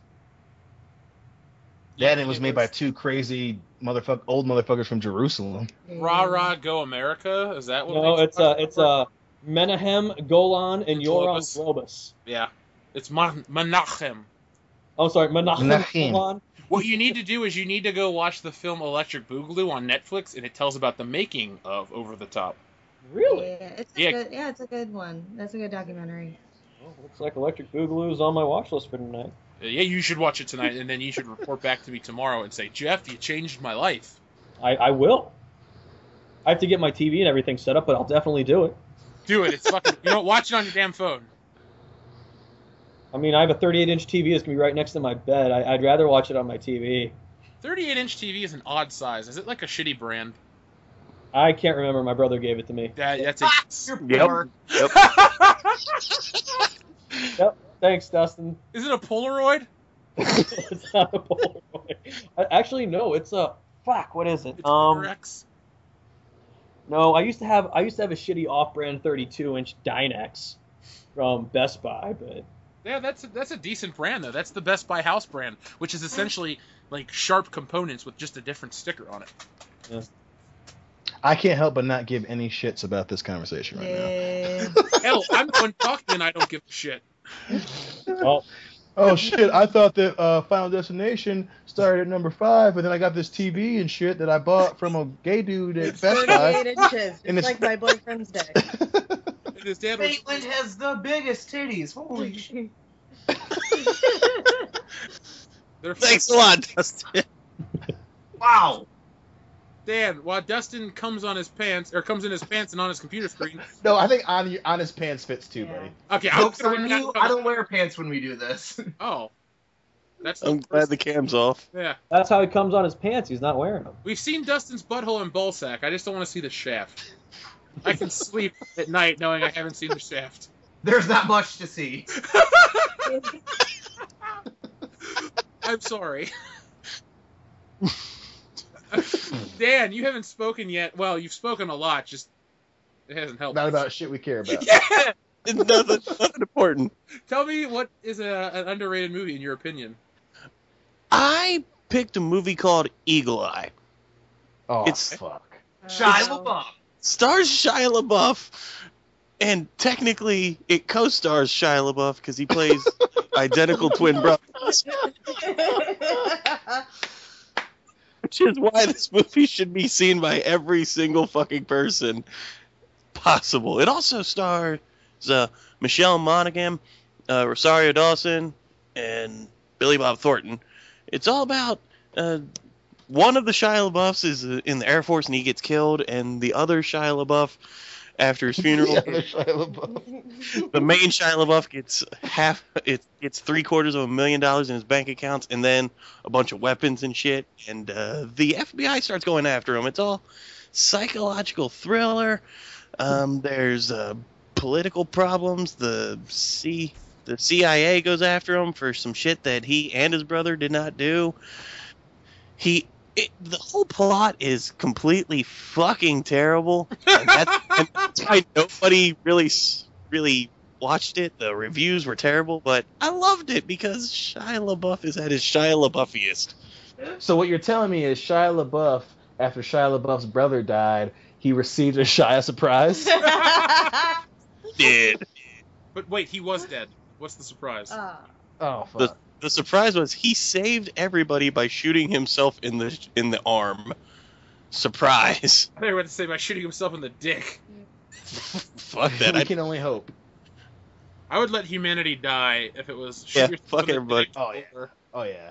Because I'm not going to live without a dick. I also would let humanity die if I had to choose between humanity and Shia LaBeouf, because he is a national goddamn treasure. He is a goddamn treasure. A universal treasure. Forever. Shia LaBeouf 2016.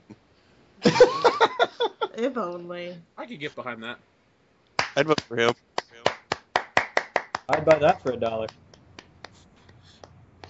Another movie I had that's underrated, I've talked about it a bunch, and I'm just going to mention it in passing, is Airheads. That movie is so underrated. Go watch it if you haven't. But what I really want to talk about, Dion, you and I love this movie. It's not underrated to us.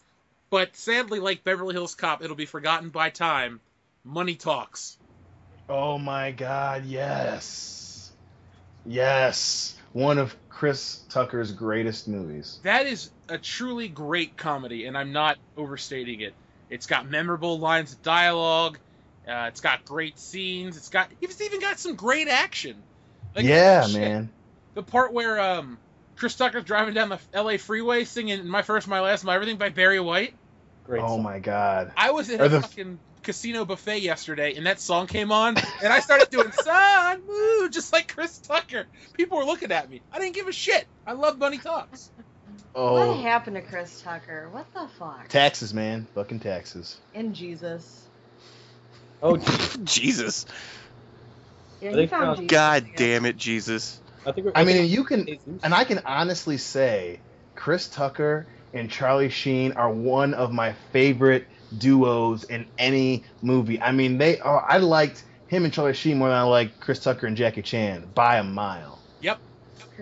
Because Charlie Sheen was a jaded asshole in that movie with a fucking hot girlfriend, and her dad was partially connected to the mob, and the mom was a bitch, and I was just a great fucking movie, and he kept going, "Hey, Frenchie!" Oh my God. So Charlie Sheen plays Charlie Sheen. Yes. Yeah. Kick his ass! Kick it! We gotta go! We gotta go! You're Victim Owns kid, huh? Yeah, I'm Victim Own Jr. You know, me and Sammy Davis Jr. and Junior Walker Jr.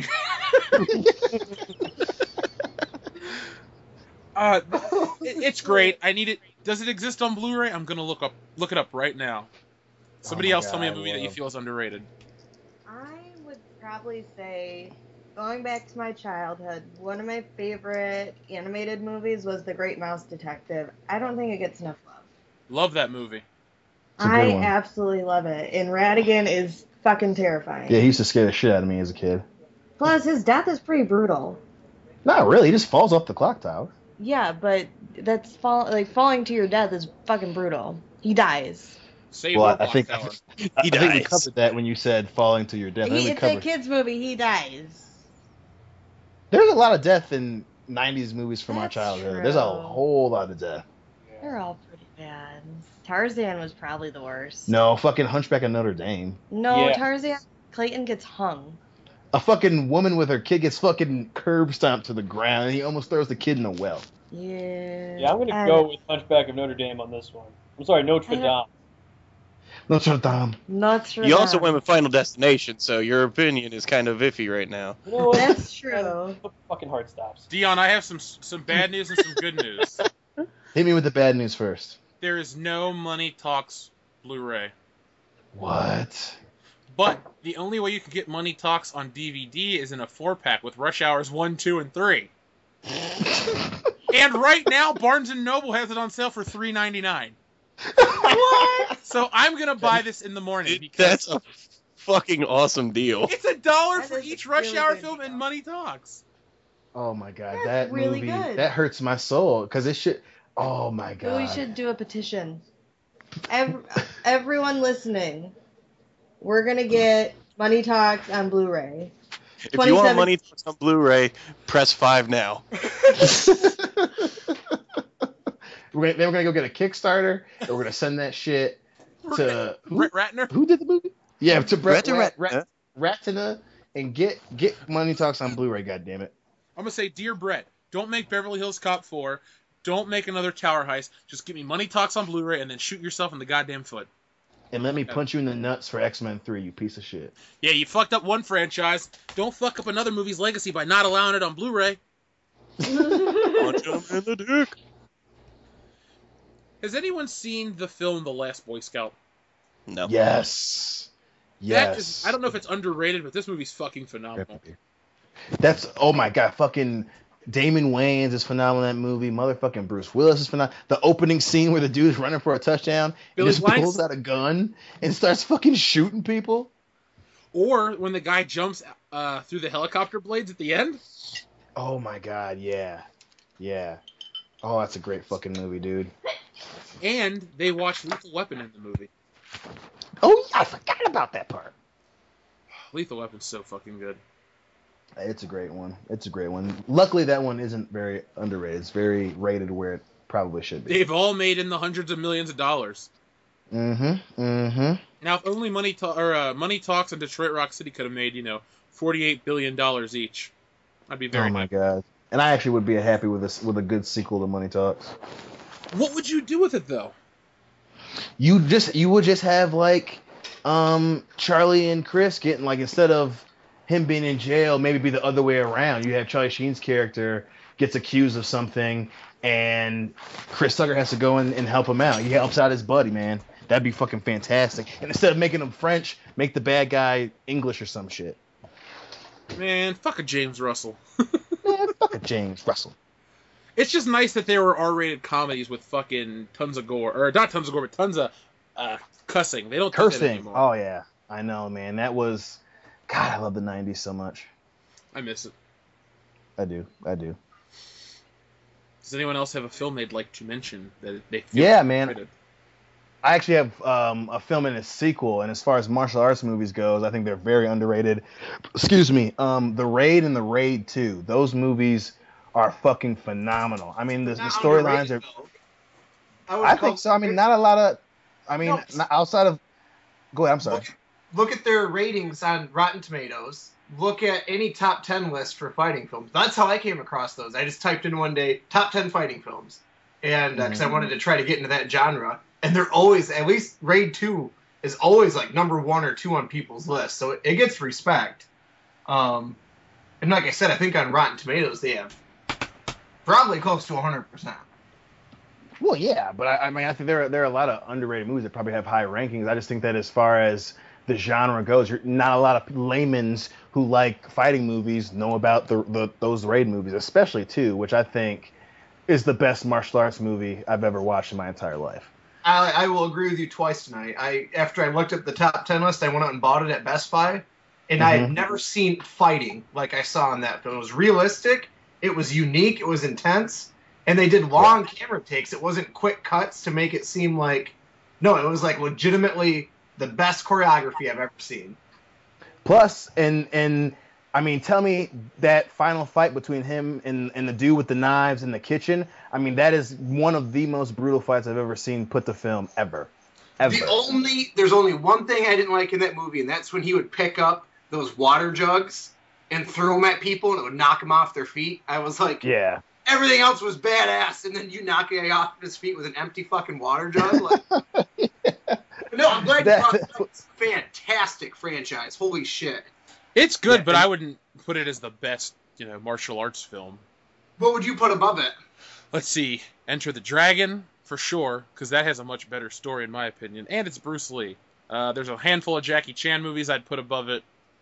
Because I've seen both of the Raid movies, and the one thing I can say about them is they're forgettable. Like, what? Yeah, the fight scene up the stairs is cool, and yeah, the part where they're like in that crack building and the guy gets stabbed in the fucking liver and it starts bleeding out bile or whatever, that's cool, that's memorable. But I remember Super Cop, I remember Rumble in the Bronx, I remember... I'm not going to put Rush Hour, because that's an American film. But again, I think you remember... What? I think you remember Rumble in the Bronx and Super Cop because they got played on TV all the time, especially when we were kids in the 90s. I remember Super Cop and Rumble in the Bronx especially were played on UPN all the fucking time. That movie, and they're great movies, and you and I have watched Super Cop so many times together, but especially as kids, and I think that's a great measuring stick for a movie being respected and whether it's underrated or overrated is, how many times it's put out there to the public. But and your movie's fairly new. Super Cop and Rumble in the Bronx are 20 years old.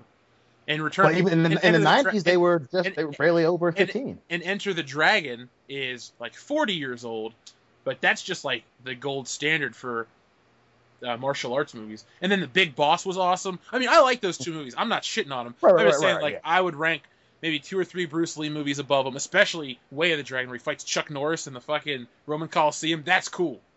It's so cheesy compared to him. I mean, especially outside of... But that's like bitching that the old Star Wars lightsaber duels are cheesy because they did what they did in the prequels, They're not... It's only cheesy when you're comparing those two. In the context of that movie, that fight scene holds a lot of weight, and it's good. You've built up to it that whole movie. Not necessarily. I mean, there are so many, even if you want to stick to the 70s, so many other martial arts movies where the hero, didn't really go through unscathed. A lot of it, they would show him getting beat up. A lot of them they showed a lot of them being pretty realistic. Even if you want to kind of go forward a little bit to the 80s, you had Jean-Claude Van Damme in Kickboxer. I mean, most of that movie was him getting his shit kicked in. And I think that's part of the appeal of The Raid is, yeah, you had this hero, but a lot of it, the first one, him and his brother are fighting this dude who's essentially impervious to pain, and they're getting the shit kicked out of him. And then in the second one, he's getting beat down. I mean, and it's hard. And again, we're splitting hairs because they're all great movies. But outside of Enter the Dragon, he gets slashed once. He gets fucked up in Enter the Dragon, dude. I mean, I'm not fucked up. I mean, he gets kicked a lot, but you don't see him getting beat. Bruce Lee never got beat down. That's the thing that distinguishes it for me is that Bruce Lee never got beat. I mean, outside of the biography that not Brandon Lee was in, but the other Brandon Asian dude was in. I mean, that one. Scott Lee and Dragon, the Bruce Lee story. Yeah, when he's fighting the dude at the ice factory. I mean, and then he's fighting the dude after his back has been broken. Those are a little bit more showing the realistic side of Bruce Lee than the actual Bruce Lee movies. Well, you do realize that ice scene is just from The Big Boss, right? But the final, if we're going off just martial arts films, in Enter the Dragon, that whole ending with the fucking mirrors, that's classic. Yeah. That's iconic. That's oh, for sure. I mean, like I said, I like the Raid movies. They look cool. They're fun, but they don't resonate with me. When I'm older, I'm not gonna go, man, I gotta go back and watch the Raid. I'm saying I gotta watch Enter the Dragon. That movie's fucking awesome. I mean, it's got a cool ass story. You got what was the guy? Not Jim. Is it Jim Brown in that movie? No, it's not Jim Brown. Jim Brown's way bigger than that dude. I can't remember that guy's name, but I know what you're talking about. And then you got him, and you got John Saxon. You got those three dudes. You got the part where they're banging the prostitutes the night before the big tournament. It's cool. I mean, it's got everything I want out of a movie in Bruce Lee. Oh man, yeah, the Raid's definitely gonna be around. People are. I mean, I know I will definitely be like, yo, man. When the Raid came out 25 years ago, blah blah blah blah blah. Gareth Evans. You know what martial arts movie I like so much? The Protector. That's another good underrated one. Yeah.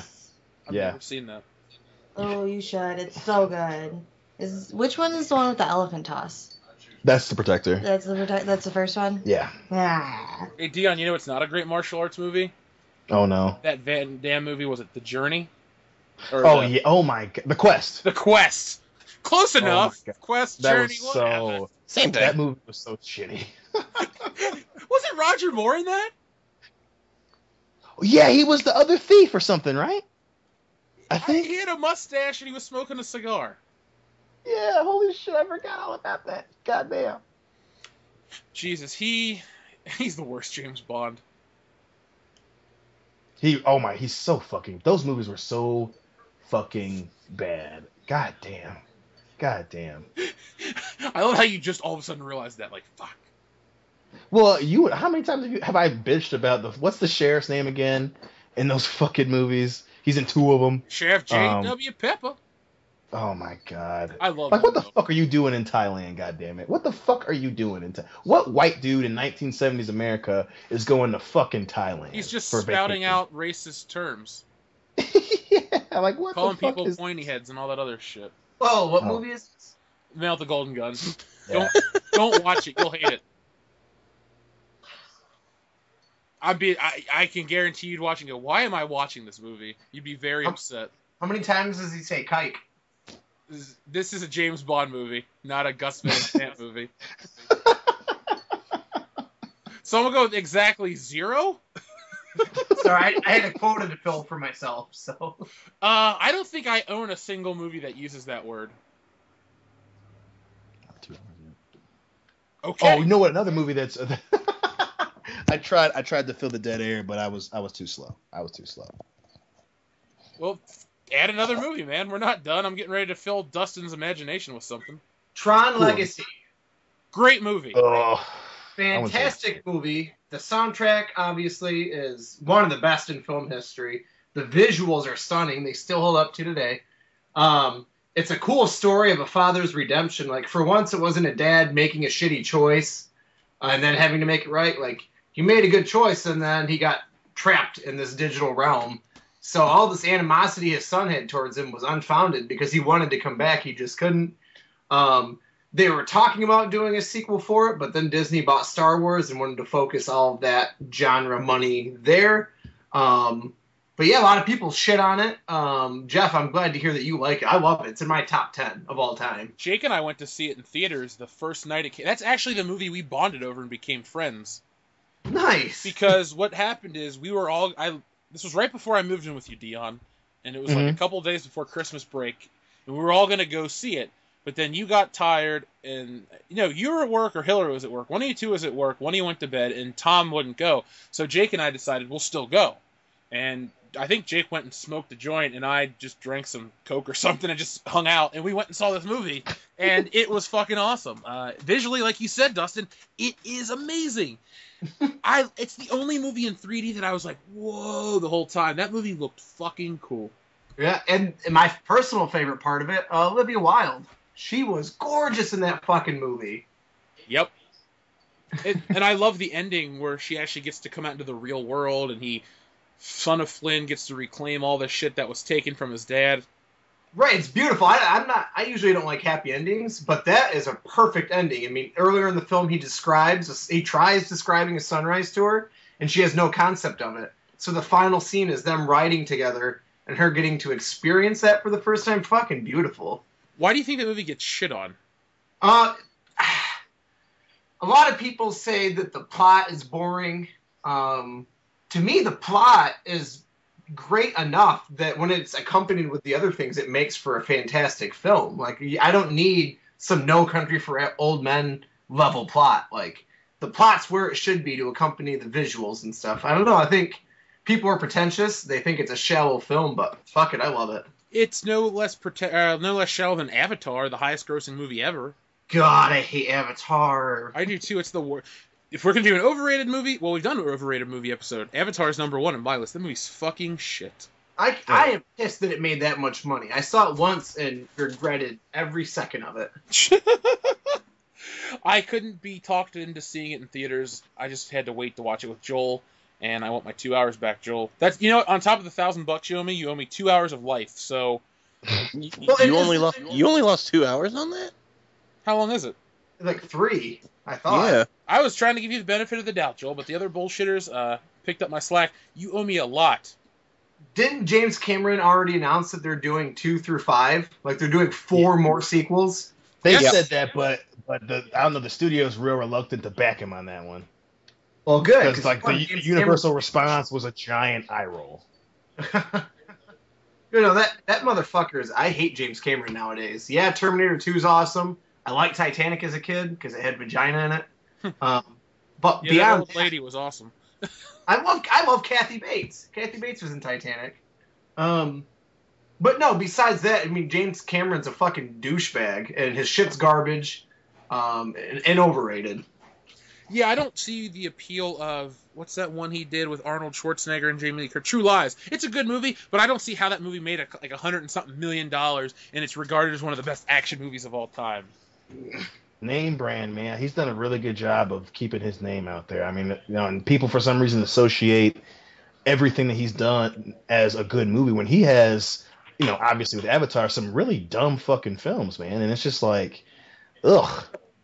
No, here's what really made me hate him. And I know right now that everyone's a little wary about the Star Wars franchise, but I saw an interview with him where he was like, oh yeah, we moved our release date for Avatar 2 because we didn't think it would be fair to Star Wars for us to come out the same week. I'm just like, you think you would beat Star Wars with your fucking neon blue Blast of the Mohicans fucking ripoff? Fuck you.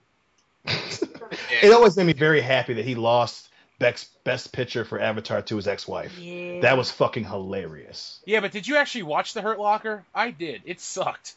I'm sure that I did not watch it, but I just thought it was funny that pretentious, silver-haired piece of shit, who he watched Pocahontas a few times, decided to make a fucking 3D movie about it, lost to his ex-wife. That was so sweet. So sweet. The movie I was beyond happy that lost Best Picture was Gravity. Garbage! Yeah. Yeah. I heard that wasn't that good. I had no interest in watching that movie. It was cool that it was a one-shot for, I forget how long. But I was like, wow, okay, that looks really cool. And then as the story went on, I was like, there's not really a whole lot happening.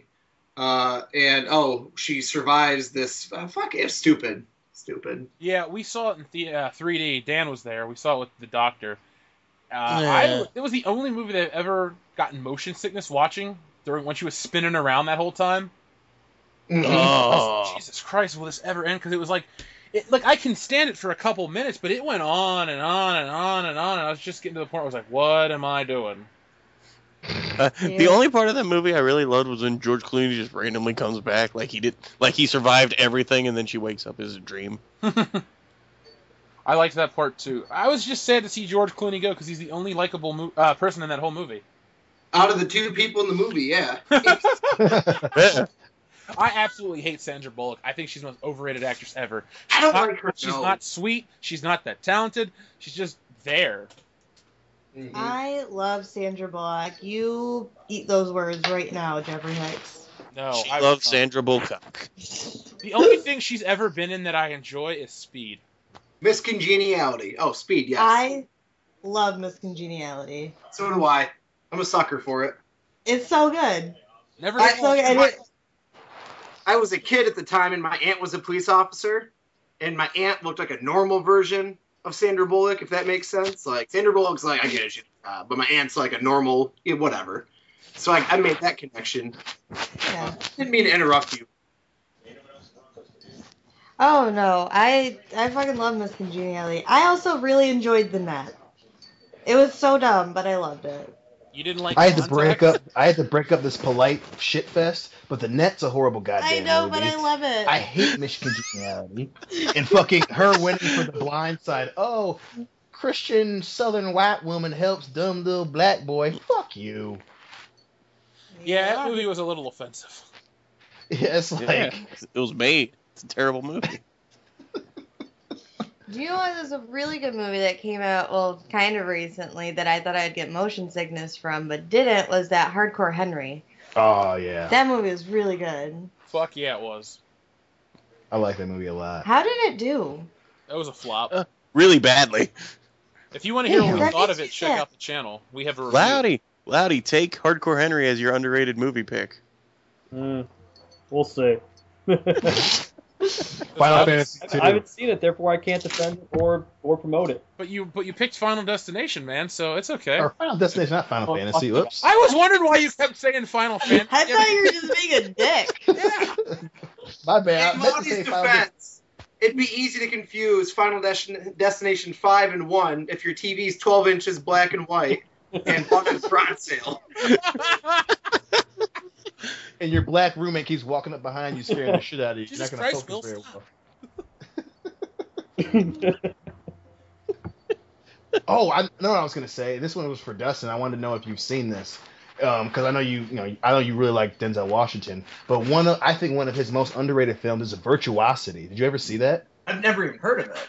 Oh my God! I'm going to specifically send this movie to you. It's like, and it's Denzel Washington, Russell Crowe. Russell Crowe essentially plays a early '90s version of the Joker, like a good version of the Joker. He's a computer program that's used to train police officers, and he gets brought to the real world, and he's a composite of like 300 serial killers. Okay, don't tell me anymore. You're spoiling it. I'm going to watch this because it already sounds badass.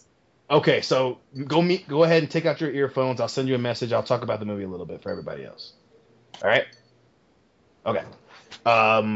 It's like I said, Denzel Washington is a former cop who ends up in jail because he fucking killed a bunch of people going after this crazy serial killer dude, and they use him to test programs to train police officers. And Russell Crowe is a program called SID 209 or something, and he comes out into the real world. And essentially, this big business guy brings him out to just wreak havoc, and he does a phenomenal job, man. Like, he fucking goes to this, essentially it's like a UFC event, and he fucking like jumps off, and he is kissing this chick, and like bites her neck really hard, then jumps in the cage, and his hand gets shot off, and he's walking around like, you want some lunch? You want to eat it? You want to fucking eat it? He takes over a TV station and is just fucking killing people. It's a phenomenal Denzel Washington movie. It's a phenomenal movie overall. I fucking love that movie. What do you think of Man on Fire? I love that movie. I love Man on Fire. I think it's super underrated. Isn't that Tony Scott? Yeah, it's Tony Scott. It's Tony Scott, not Ridley Scott. Did you say Willie Scott? No, I said it's not. For a second, I almost said Ridley Scott, but it's Tony Oh, Scott. I thought you said it's not Willie Scott. I'm like, you goddamn right it's not Willie Scott. That's the lady from Indiana Jones and the Temple of Doom.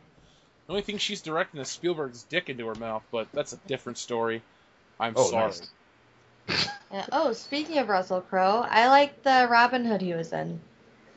I did like that movie. I like too. that movie a lot. Yeah, I remember when that was coming out, we kept seeing the trailer, because that was during the time we kept going to the movie. I'm like, nope, I will never watch that movie with you, dude. You're like, come on, it's so good! And I kept saying, no, fuck you, constantly. I'm not seeing it, dude. And I never, ever did. I'm a man of my word. It's pretty good. Well, you know Gotta what? change it up a little bit. Maybe we'll get really shit-faced and watch it for about 5 minutes, and then we'll look at each other, and we'll go, you know what I really want more than anything else? And you'll say crack, I'll say no, and then I'll say Hercules' Legendary Journeys, and then we'll both say yes. Goddamn right we will. And Goddamn we won't right. be disappointed. Best goddamn TV show of 1990. Hell yeah, man. Oh my god. Remember when we watched the TV movies right before it became a TV series? Oh, I want to do that right. I really just want to go back in time and relive that with you. Sitting on those shitty leather furniture, sweating our asses off.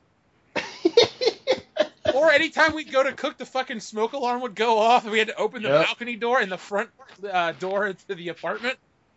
Oh yeah. Oh my god. Good Wave times. the towel. Thirsty Thursdays, man. Oh my! We would like bake a cake or something, and it wouldn't even burn, and the fucking fire alarm went off. Oh my god. I think They would turn the burner on and the fire alarm would go off. just the heat would set it off. Yeah. I guess it was good to be extra safe, but it was getting to the point where I wanted to not eat anymore. Yeah, we just unplugged that shit after a while. Thankfully, we didn't die in a fire. Yeah, that's true. That's true. That's true. So does Oh, and I'm gonna say this is underrated. What is? Fucking Commando. Oh my that movie god, is you had so you underrated. argued Commando last week. I know, and I will say it again. I fucking love the shit out of that goddamn movie. I didn't lie. I told you the truth. It's underrated. It's fucking fantastic. Radon Chong is kind of hot in the movie, and you have fucking John goddamn Matrix, man. Goddamn Matrix. Well, now that the debate's over, I love Commando a lot, a lot, and yeah, it doesn't get the same praise as a Terminator or Predator, but it deserves it. I like it more than I like the first Terminator. Oh, I agree. I think if John Matrix was versing the Terminator, not only would he not die, but he totally would get the fuck Linda Hamilton. Yeah. Is that even a Hopefully against your John will. Connor's daddy. I'm your father. I don't think Arnold. What's another Arnold movie that's truly underrated? I don't know. Most of them get the praise they deserve. Yeah. Last Action Hero got shit on. That's true. I love The Last Action Hero. I know, but I really love I it. love that movie. When Arnold Schwarzenegger meets the character, whatever, he's like, "I hate you. You ruined my life." That was the funniest fucking shit. Jingle All the Way is also a fantastic Christmas movie. I thought you were a farmer. Here's a couple acres, and he kicks him. That was retarded. What does that even? I get that joke now. Because his balls are gonna ache, so they're acres. I got it. Oh god damn! It took me 20 years to get that joke, and I still don't like it. Jingle All the Way is a phenomenal movie, by the way. It's in my top 10 Christmas movies every year. It's amazing. It's not Die Hard. Sinbad is amazing. Whatever happened to Sinbad? Time. Yeah. The black crack The in that last thing I case. saw him in was an episode of Always Sunny. Yeah. And Rob Thomas. Ugh. Hey, Rob Thomas. I actually had to work Sinbad's stand-up 2 years ago. Ooh. How was that? Hilarious, I bet. It actually was fucking awesome. He made fun of the crowd, and then he made fun of my coworkers, and I laughed at him afterwards because my coworker was sitting there, and Sinbad's on stage. He's like, "What are you supposed to do?" He goes, "I'm supposed to protect you in case something happens." He goes, "All right, you right there, stand up, act like you're gonna shoot me." Don't hold this against me, but my mom thinks Sinbad's good looking, and she said it on multiple occasions. Oh. I know it scares me. Maybe Like, young Sinbad. Mama Hicks, the black has cracked. What are you thinking? I would say young Sinbad isn't that bad looking. What like, was the first kid? First kid. Yeah. I love that movie with Sinbad. Oh, it's House so Guest good. was better. Ooh, I don't know, man. First kid was goddamn great. I'll put $5 down. House Guest has Phil Hartman. What does First Kid have? Nobody besides Sinbad. I'll take Coneheads. No, it has the oldest brother from Home Improvement. That's right. He's a bully. Yeah, he's a bully. Yeah. He gets punched in the face in slow motion. You know what else has that movie? That guy in it? Fast and Furious Tokyo Drift. What? Yeah, he's in the opening of the movie. Zachary Ty Bryan. Oh. Huh. That's the last thing he's been in. Oh my god. Who's the president in First Kid? I can't remember. Oh, I gotta look it up now. You gotta look it up because I know it's someone we know. For some reason, I thought it was Bill Pullman, but I was like, it wasn't Bill Pullman. It's not Bill Are Pullman. you sure you're not thinking of Independence Day? That's probably it. Shit. Okay, hold on. Here it is. Hold on, here we go. Okay, I'm looking through this right now, the cast list. It's Sinbad, and then the next person I recognize is fucking Benson. And then, James Johnson. And then Zachary Ty Bryan. Yep. And the redheaded crazy dude at the end, he was in a bunch of shit. Oh yeah, he's nobody. Yeah. No, I know him. What else has he done? Dumb shit. Oh, he was in the First Wives Club. That's a good movie. No, it's not. You're on your own there, Hildar. It's fine. I know I'm the only vagina in this thing, so I will take it. If Phil were here, there'd be two vaginas. But he's not. What do you guys think Phil's vagina smells like? If there are any women listeners, First Wives Club is a fantastic movie that Spit that shit everyone out, should man. watch. Hurry up. Get to the Everyone point. should watch. Get to the point. Dustin, I'm going to answer your question. I'm going to say a deep fryer. Oh. And Hillary, I'm going to have to disagree. Potato wedges. I'm going to have to disagree. Deanna, I ate potato wedges today. Please don't. Please don't do this. I was going to say, I'm going to disagree with you, Hillary, because we actually have a female listener who comments on a lot of our videos. And I don't... Okay, here's the question to Anna B. Anna B, do you like the First Wives Club? Is that the movie with Bette Midler and Goldie Hawn? Yep. And the other one? Yes. Okay. The other one. Is it Diane Keaton or something? Do you Diane Keaton. Do you like this movie? If so, tell us in the comments. I highly doubt someone who watches or listens to this show likes something called the First Wives. Or anything. has ever seen the First Wives Club. There's not a lot of crossover appeal. Yeah, and then she just cut herself. She was like, God, this movie sucks. I love that movie. It's one of me and my mom's favorite movies. We watched it together. That's it's your good problem. memories. Moving on. That's your problem right there. Hey, Hillary, And Peaches. since you like First Kid, how do you feel about My Date with the President's Daughter? I love that movie. Yeah, me It's too. so bad, but I love it. Okay, Jeff. Yeah, me too. Will Friedle's Wait, awesome. Okay, yeah, that is the one with Will Friedle, because I get that mixed up. There's a couple ones like that, I think. There's one, because that has Mandy Moore, and she sings, right? No, My Date with the President's Daughter doesn't have Mandy Moore. I'm going to look this up, but it has that bitchin' theme song. Yes. No, there's another yes. one with Mandy Moore about a president's daughter. That I always get them confused. First daughter? Maybe. That movie's terrible. No, that was What's Her Nuts from Dawson's Creek. Kate Holmes. Kate Holmes, yeah. No, okay, but there is one with Mandy Moore.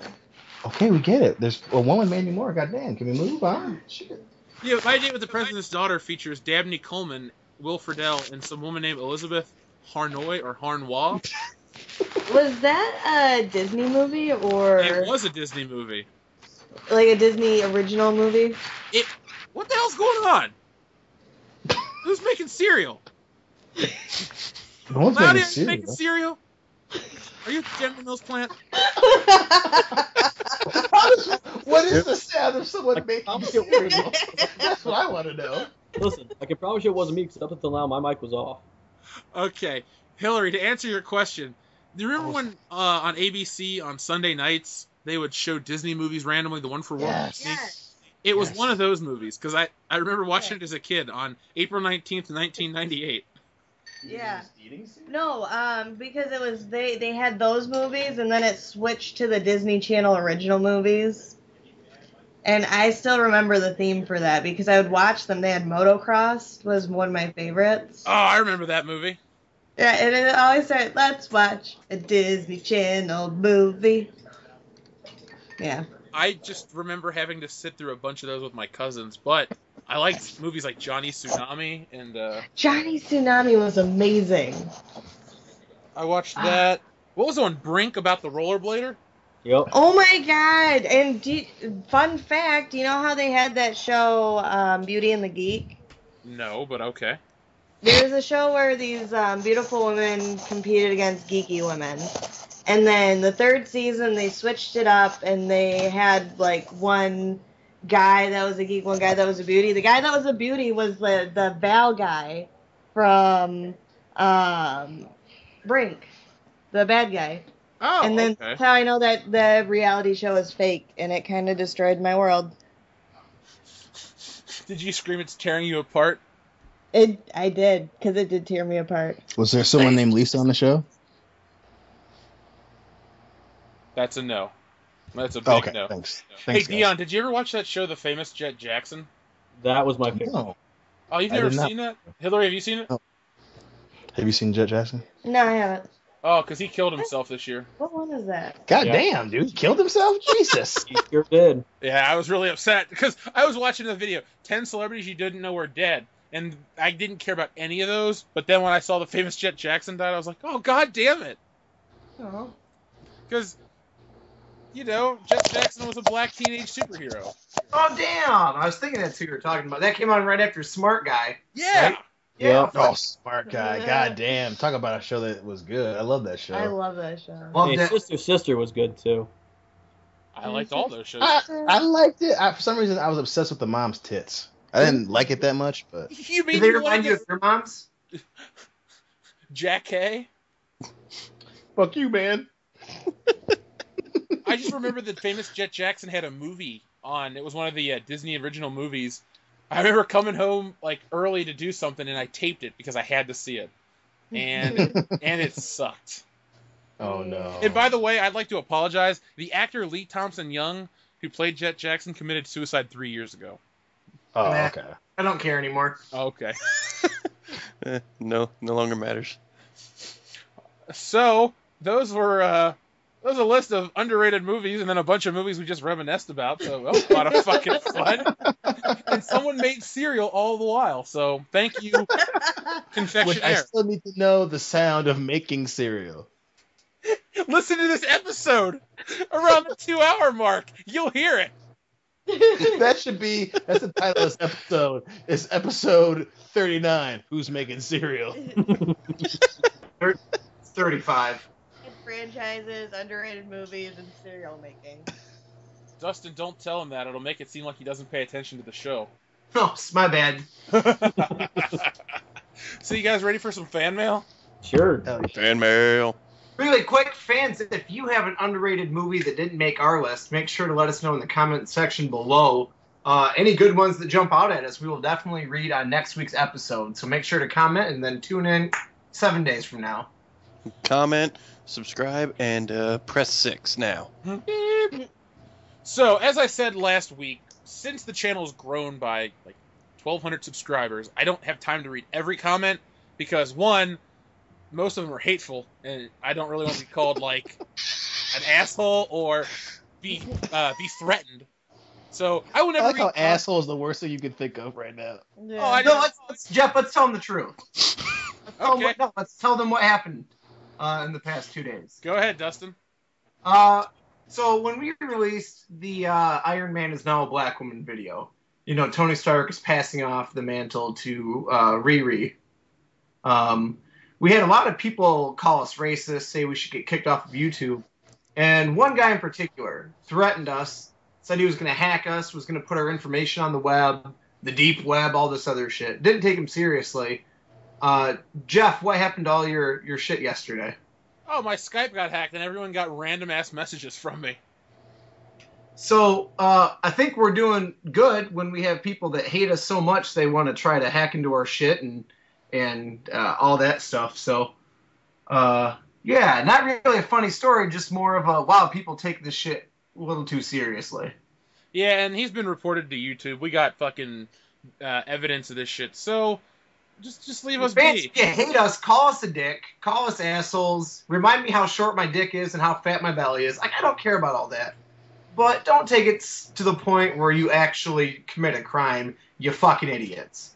Yeah, and one more goddamn time, if our show's called Racist, the show is like primarily mixed people or non-white. So what are we being racist towards? Dion, you're not white, are you? Last I checked, I'm still pretty chocolate. He's very chocolate. Loudy, you're not technically white. I mean, technically, I'm a quarter Japanese. I'm half black. So, and Nick is Samoan. So every time you people read a fucking The fuck you mean, you people?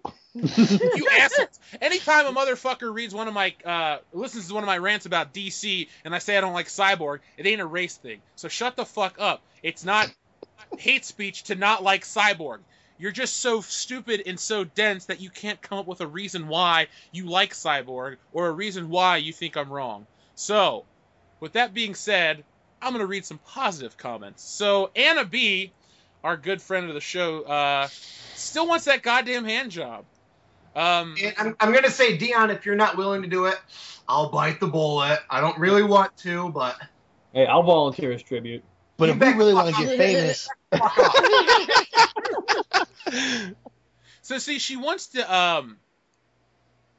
help sponsor the show, but she can't buy a t-shirt. Not because she can't afford it, but because apparently an adult small is just too big for her. She said it would be like a muumuu. So we learned that Anna B is quite tiny, and everyone here is over 6 feet tall. So Speak for yourself. well, okay, Hillary, Everyone regularly here. you're a guest bullshitter. Aww. You're still in class though. Frank Rivet has a bunch of things to say. He said he saw Ghostbusters and it sucked. It was a steaming pile of shit. It's painful to watch, and he can say that he has a masochistic passion for bad movies. But At least he admits it. But he said several times throughout this film, "Are you fucking kidding me?" And now it got greenlit for a sequel. So Frank is blown away. He also said, on a related note, it was this whole Ghostbusters fiasco that brought me to your channel in the first place. Now I'm subbed and eagerly awaiting for more of anything you guys have to offer. WCBs is the best. No, Frank, you're the best. Does Frank enter our Hall of Fame this week? He is the listener of the week. I already gave him a shout out at the beginning of the show. My bad. I'm sorry I missed that. That's what you get for being late. So Frank is going to get, all kinds of the praise and attention this week. So everyone, go check out Frank's channel. Give him a subscribe. Hell yeah, Frank. Now to become a Hall of Famer, buy a t-shirt. Welcome back from the grave, Billy Mays. Is Anna B going to be our first female Hall of Famer? She's got to become listener of the week, and it's looking like it. We get a lot of one-off comments, but it's the people that stick around the channel and have really good things to say. Those are the people that I make listener of the week. So anyway, if you want to be listener of the week, just comment a bunch, but don't call us racists, because we're not racists. That makes you sound stupid. Yeah, that's where I draw the line. I just ignore you. This comes from D-Angry Dan. You guys are great. Keep it up. Thank you, D-Angry Dan. You're welcome. Keep it up. Let's see. King Vig, he asked us to talk about the mobster movies. We already did. And then he said also that he thinks The Dark Knight is the best comic book movie of all time. That's a good opinion. He's not far off. This comes from Bricky, who I know his name now. He says, Resident SJW, burn the witch. Oh, sorry. That is sexist. I hope he isn't black, because I don't want to be a racist as well. We've got some bad news for you. Dion's still chocolate, Bricky, so you might want to repeat that statement. Todd Howard, I can't wait for all the Star Wars spin-offs. If there's going to be one about the Death Star plans, then there better be one about the many Bothans that died, damn it. And then Oggs for President, last week's listener and still huge fan of the show.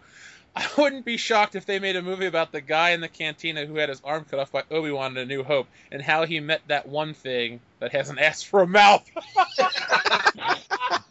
They can do a buddy cop movie. Lethal weapon in space.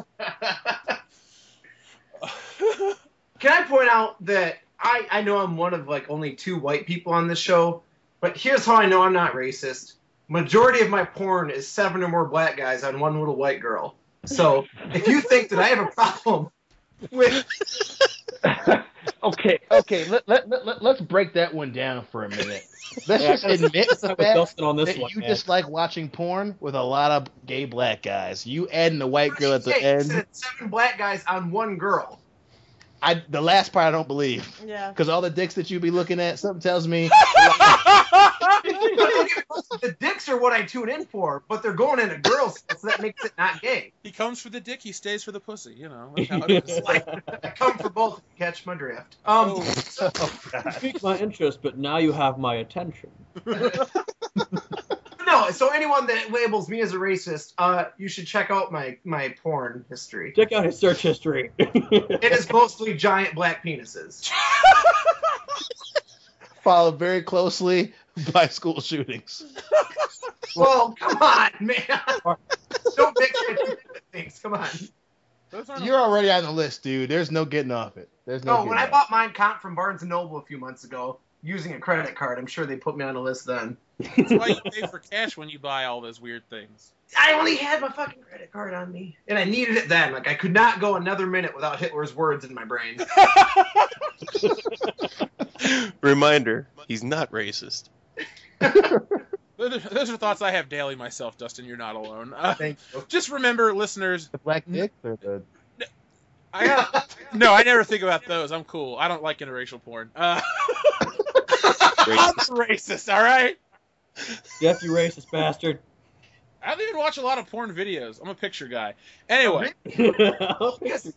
What I love about interracial porn is, have you seen Riley Reid take on Mandingo? Or no, Lexington Steele. Yes. I like Riley Reid. When she pulls Lexington Steele's cock out of his pants, the look on her face is genuine shock and awe. And I have never had that with a girl. So it's wish fulfillment for me to pretend I'm the owner of that black penis. You're just I thought you were the receiver of the black penis.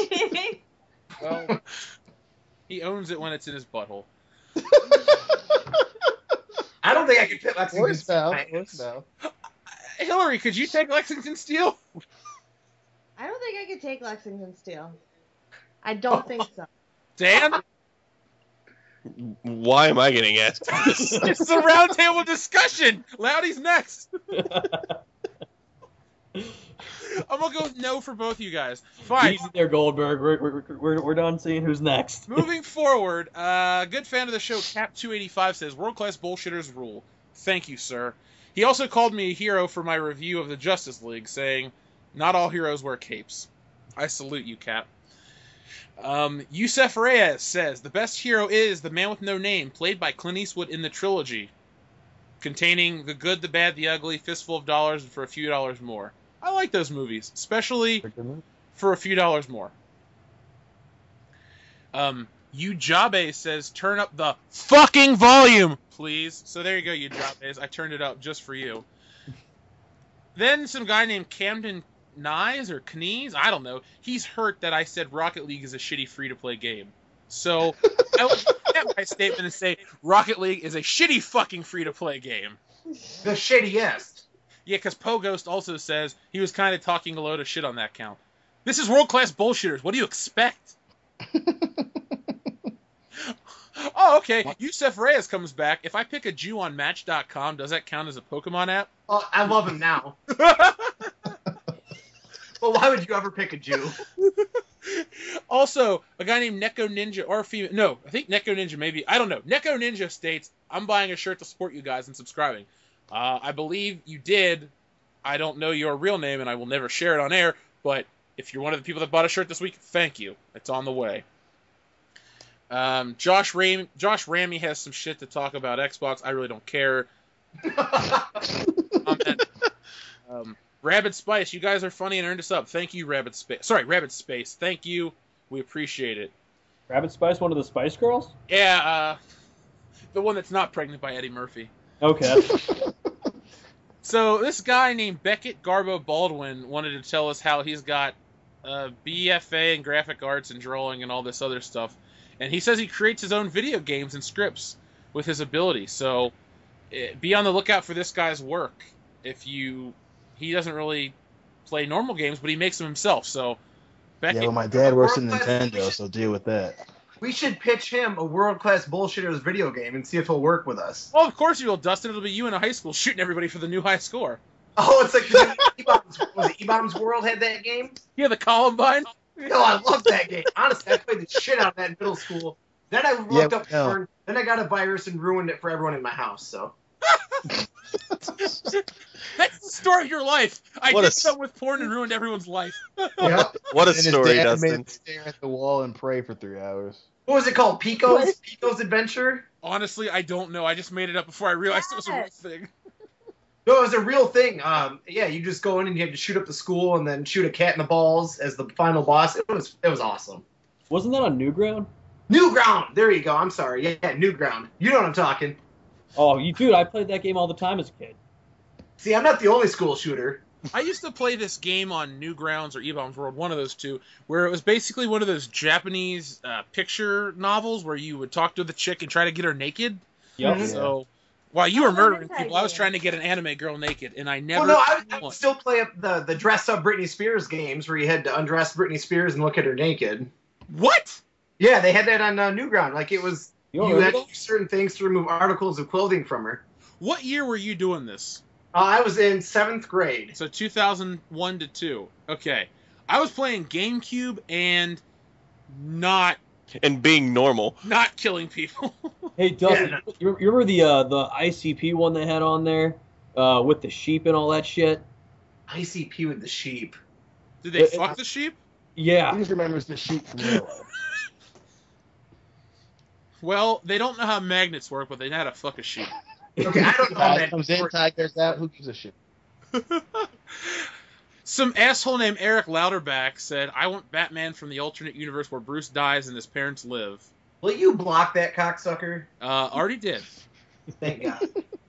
Hey, longtime listener Todd Howard, the artist formerly known as Straight White Christian Male, says, once I buy a shirt, can I get a hand job from all of you? Of course. Some genius named Dustin McNeese states, I just put the lotion on the skin. My hands are ready for you. Hey, can we get? Can I please have the hose again? And this is our final comment before we have to fill one more request. Dan Rat states, I was in high school back in the late 90s, and I thought Pokemon was shithouse back then. I was a Bubblegum, Crisis on Neon, Genesis, Evangelion fan. I wouldn't watch Pokemon for free.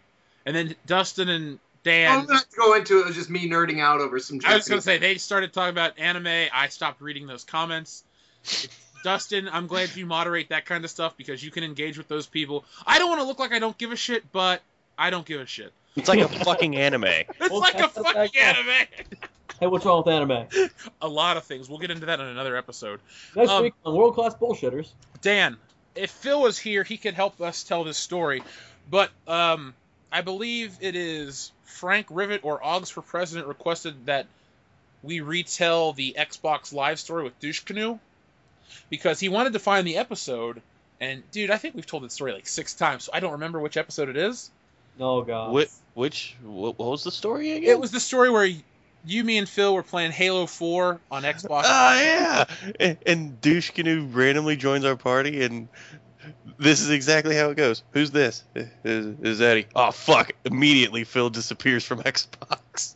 So then we leave to join Phil's new party so he can keep playing, and then Douche Canoe messages me, I thought you were my friend. I wish I had the message, because I would read it to you and we'd laugh. It's like bad fan fiction. It's like stalkerish. Time out. You think a written message is great? I got an audio message one time. That was hilarious. What did it say? Okay, so I had deleted Douche Canoe from Xbox Live because, well, let's be real. He's a douche canoe. Why would you want to keep one of those around? Anyways, so literally, like, he friend requests me, and I, like, just remove him again, and he's like, Loudy, come on, man. Come on, stop being a dick and add me back. I thought we were friends, man. Come on. And, because you only get 15 seconds on Xbox Live to, pour your heart and soul into someone to be so desperate to request them back, you can be like, meh, I'm all set. Well, I It would promise. have been funnier if he did a part 2 where he, As I was saying, and then he continued. I don't think he's that smart, but I'll say this: he can't spell Daniel Bryan to save his life. Seriously, Dustin. If This you is how you spell Daniel. Dainal. That's how you spelled it. It said Daniel Bryan. Yes, yes, yes. Daniel Bryan. Daniel. Sounds like a mistyping on Pornhub. And then he would buy. Did you mean anal Brian? No, I meant anal bead. No, but he would buy Nothing will ever pass when you were. I think it was while you were living with me, and he called you, and he had been hanging out with this prostitute or something, and he was just like, "Dude, there's this prostitute here, and she did some coke, and she's just laying here. I don't know what to do." And you were like, "Dude, get the fuck out of there! Get the fuck out of there, man!" Oh, that was so goddamn funny. I remember the time where I was like, okay, it was freshman year at college, or maybe it was sophomore year. I don't know. I was this sophomore year, I was fucking around with somebody, and her and I were doing our thing, and Eddie texts me, and he goes, "I need to talk to you. It's an emergency." I'm like, "Dude, I'm busy right now." And then he's like, "I thought you were my friend, blah, blah, blah." And I was like, did he really get that upset? So then he told me off and all this shit, and I was like, well, we're done being friends, whatever. Then he gets his ass beat up at a movie theater. Remember that, Dan? That was funny. I was 400 miles away. I did not have anything to do with it. So then he gets the shit beat out of him. I think he went to the hospital. He calls me to apologize. I guess I forgave him. I shouldn't have, because that led to years of just stress and bullshit. And let's end on a funny douche canoe story. Dan, remember the time we got him drunk? I told this story to somebody recently in Riverbend because it was amazing. So, Oggs or Frank, whichever one of you requested this story, this one goes to you. So, Dan and I are hanging out with Douche Canoe at his house. Douche Canoe's parents are out of town for some reason. And we're all like 21 to 23, so we're not little kids. We're all, of legal drinking age. We can drive, well, two of us can drive cars. Woo! Yeah, and Dan's not one of them. Anyway, so You get heart attacks though. I get over to Douche Canoe's house, and Dan and Douche Canoe are waiting for me. They give me all this like shitty food. They give me all this booze, and they're like, "We should get drunk and have fun." So we get annihilated, and I'm not just talking like, a couple beers. We're having fun. We were chugging Jaeger and drinking Four Loko, and we were like blackout drunk relatively soon. Can I say this real quick? The Jaeger was free because my boss gave it to me as a birthday present while I was still at work, and the only thing he said, he gave me the bag and says, "If you have trouble getting this out of the arena, let me know." And I went, "Why?" So we're drunk. Douche Canoe weighs about 112 pounds, so he can't hold his liquor. Wet. Yeah, so he goes into the bathroom, and Dan and I are playing Call of Duty. Or was that after? This was during. Okay, you're right. So we're playing Call of Duty, and I'm drunk, Dan's drunk, and I don't really remember playing, but what I do remember is singing Everybody Wants to Rule the World over Xbox Live. In explicit detail, every word, and somehow we still won the game. We won. So anyway, game over. Douche Canoe comes out. He starts crawling on the floor. He goes, "Oh, I drank too much, blah, blah, blah. Help me." So Dan and I get up, and we start to carry him to his room. Dan grabs his feet, I grab his hands, and he's facing down. He goes, "Put me down, put me down." So I drop his hands, and he goes face first into the floor. And then Dan drops him. You didn't just drop his hands. You lifted him up higher and then let go. Maybe I did. Maybe I didn't. Point is, he hit the ground face first. So we go back to play Call of Duty. No, we go use his credit card to buy the Gray on Xbox Live. Which we watched for a whole 5 seconds. Yeah, we watched the opening. We're like, this movie sucks. Let's watch wrestling. So we're sitting there, drunk as hell. Douche Canoe crawls to his room on his stomach, and we don't see him for the rest of the night. So I decide to go to bed. Dan's like sleeping on the couch. I go to sleep in Douche Canoe's parents' room, and I feel safe because I know no one's fucking in that bed, so nothing's going on. And before I go to sleep, I decide it's a little hot, so I turn the air conditioner down to 50 degrees. So the next morning, I wake up nice and cold to Dan's cell phone ringing in my room. I wake up with Dan's phone in my pocket. I go out to give Dan his phone, and the dogs had pissed all over the floor. I didn't know what to do, so I was like, I'm just going to go home and leave. So I go in to say goodbye to Douche Canoe, and he had puked on his bed, on the floor, all over his room. And then I just said goodbye to Dan and left. So that was for you. I think what they were looking for, though, if I remember the comment, they wanted specifically for you to talk about his teeth. Oh my God, Dan, you know longer than me. You tell me. It's a cross between summer teeth and way too many teeth. Because there are some spots where there's only one tooth, and there's some spots where it looks like there's like 5 teeth on top of each other, like fighting for control of that spot. So it's like a game of Risk in his mouth. Yeah. Who wants to play? They're a shade, like they're not yellow. They were like a shade beyond. Like they were turning shit brown. Okay, they were turning green. So that's the story of Douche Canoe. We're not friends for other reasons, but there were some funny times. Time out. Are we not friends with him because he got hit in the mouth with the dildo? I do still have that video. That video is beautiful, and now that you've talked about it, you need to find it and upload it. Oh, I will never upload it because he's the kind of guy that would be like, I'm suing. So you know what I'll do? I'll put it on T-shirts and we'll all wear it. Boom.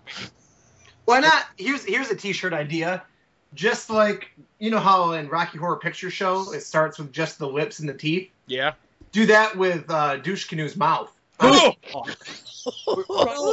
My printer says it doesn't print pornography or any graphic content, so I might have trouble getting that on a shirt. Can you imagine a T-shirt with those chompers just front and center? Just Dude, he's trying to sell shirts, not get them sent back.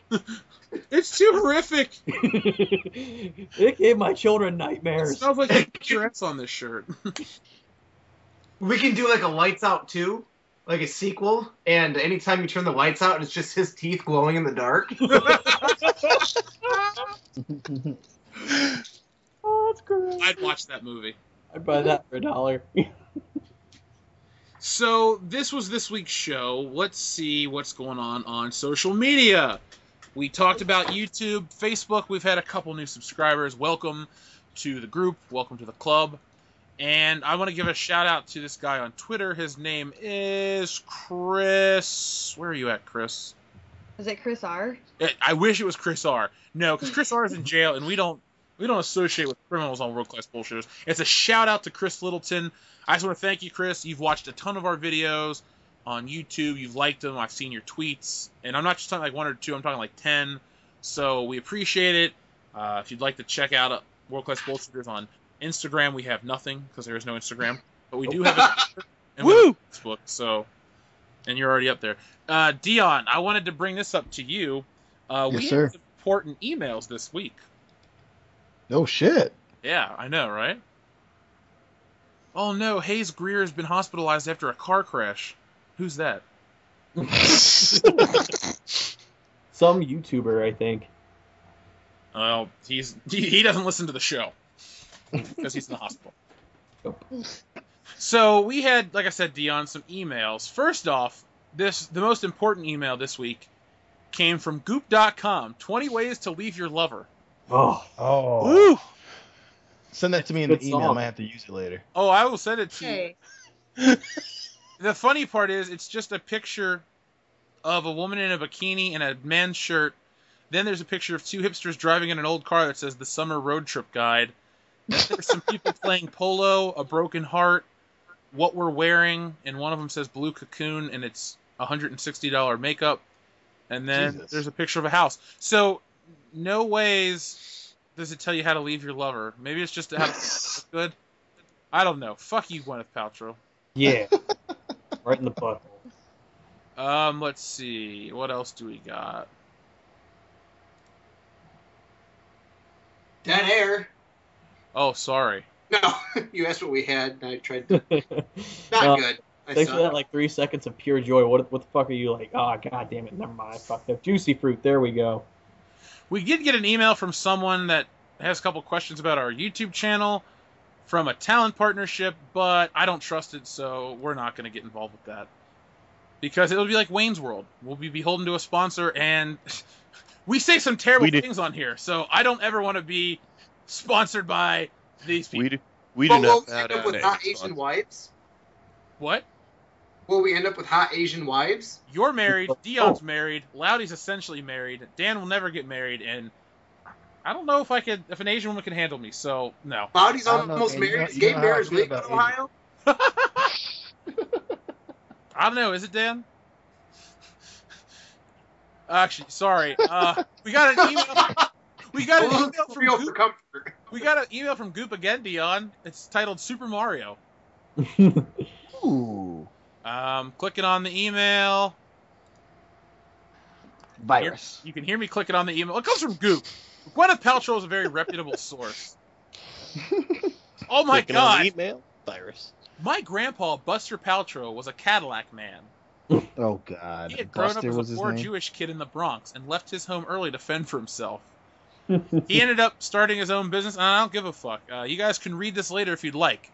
I don't like.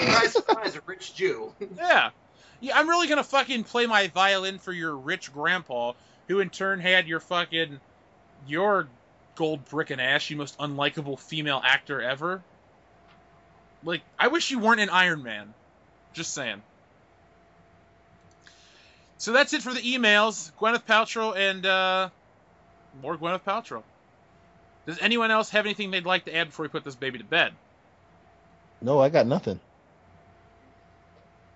Anybody else? My brother's girlfriend said, Ben Gay is my best friend. I'm old and broke. That's all I got. I'm sorry, I don't get that joke. It's my brother's girlfriend. She's Chinese. That's all I got. My wife's at that point in the pregnancy where her areolas are turning darker. Is that a turn on for you? What's that? Is that a turn on for you? No, I think my thing is I definitely want to cheat on her more when she's pregnant because it's like biologically speaking, my work here is done. I need to go spread the seed somewhere else. I understand that, but wouldn't you want to get in there more because you can't have another kid while she's pregnant, so just dump it in there as much as you can? Oh, that's what I'm doing now, like once every 2 months. But I'm saying, like, I need to ruin some other women's lives. As one of your closest friends, I'm going to strongly advise against that. Yeah, I know. I've gained like 80 pounds since I knocked her up, so that's going to be a lot harder. What'd you say? So I've gained like 80 pounds since I knocked her up, so it's going to be a lot harder to... Do you mean since you've knocked her up this time or ever? Ever. Oh, okay. I was 80 pounds lighter when I dumped it in her the first time. I remember, I saw the spot where you conceived that first child. You also had Chris Jericho action figures in that room. Yep, no, it was a little dirty 1970s mattress on the floor, and she lied to me. My fault for trusting her math skills, but she said it was impossible for her to get pregnant at that point. So I was like, cool. Dumped it in her the first side, and whew, here we are, 6 years later. What a story. Oh, man. Kids and almost you can say that again, so tell us how you got her pregnant the second time. Well, this I figured at that point, my life was already ruined.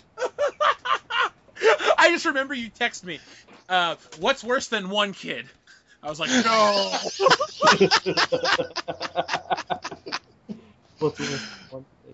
Yeah, and that's why we use birth control now. Well, see, I used to do the pull and pray, but I'm not a religious man anymore, so that stopped working. All right, well, this has been World Class Bullshitters, episode 35. I can't believe we've made it. Well, I can, but I'm really proud of us that we've made it this far. Yeah. Hell yeah, man. Mm-hmm. You guys are awesome. Thank you, Hildar. You are welcome. So, as I said, this is World Class Bullshitters. Every Thursday night, we take a dump on the world of pop culture.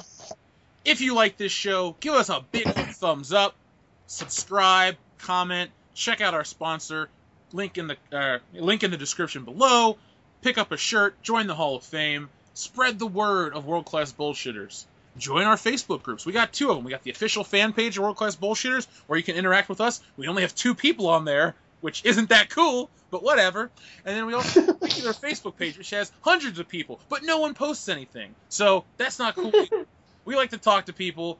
I work from home. I'll probably talk to you all day long, even though I should be getting shit done. Our Twitter is World Class BS, right?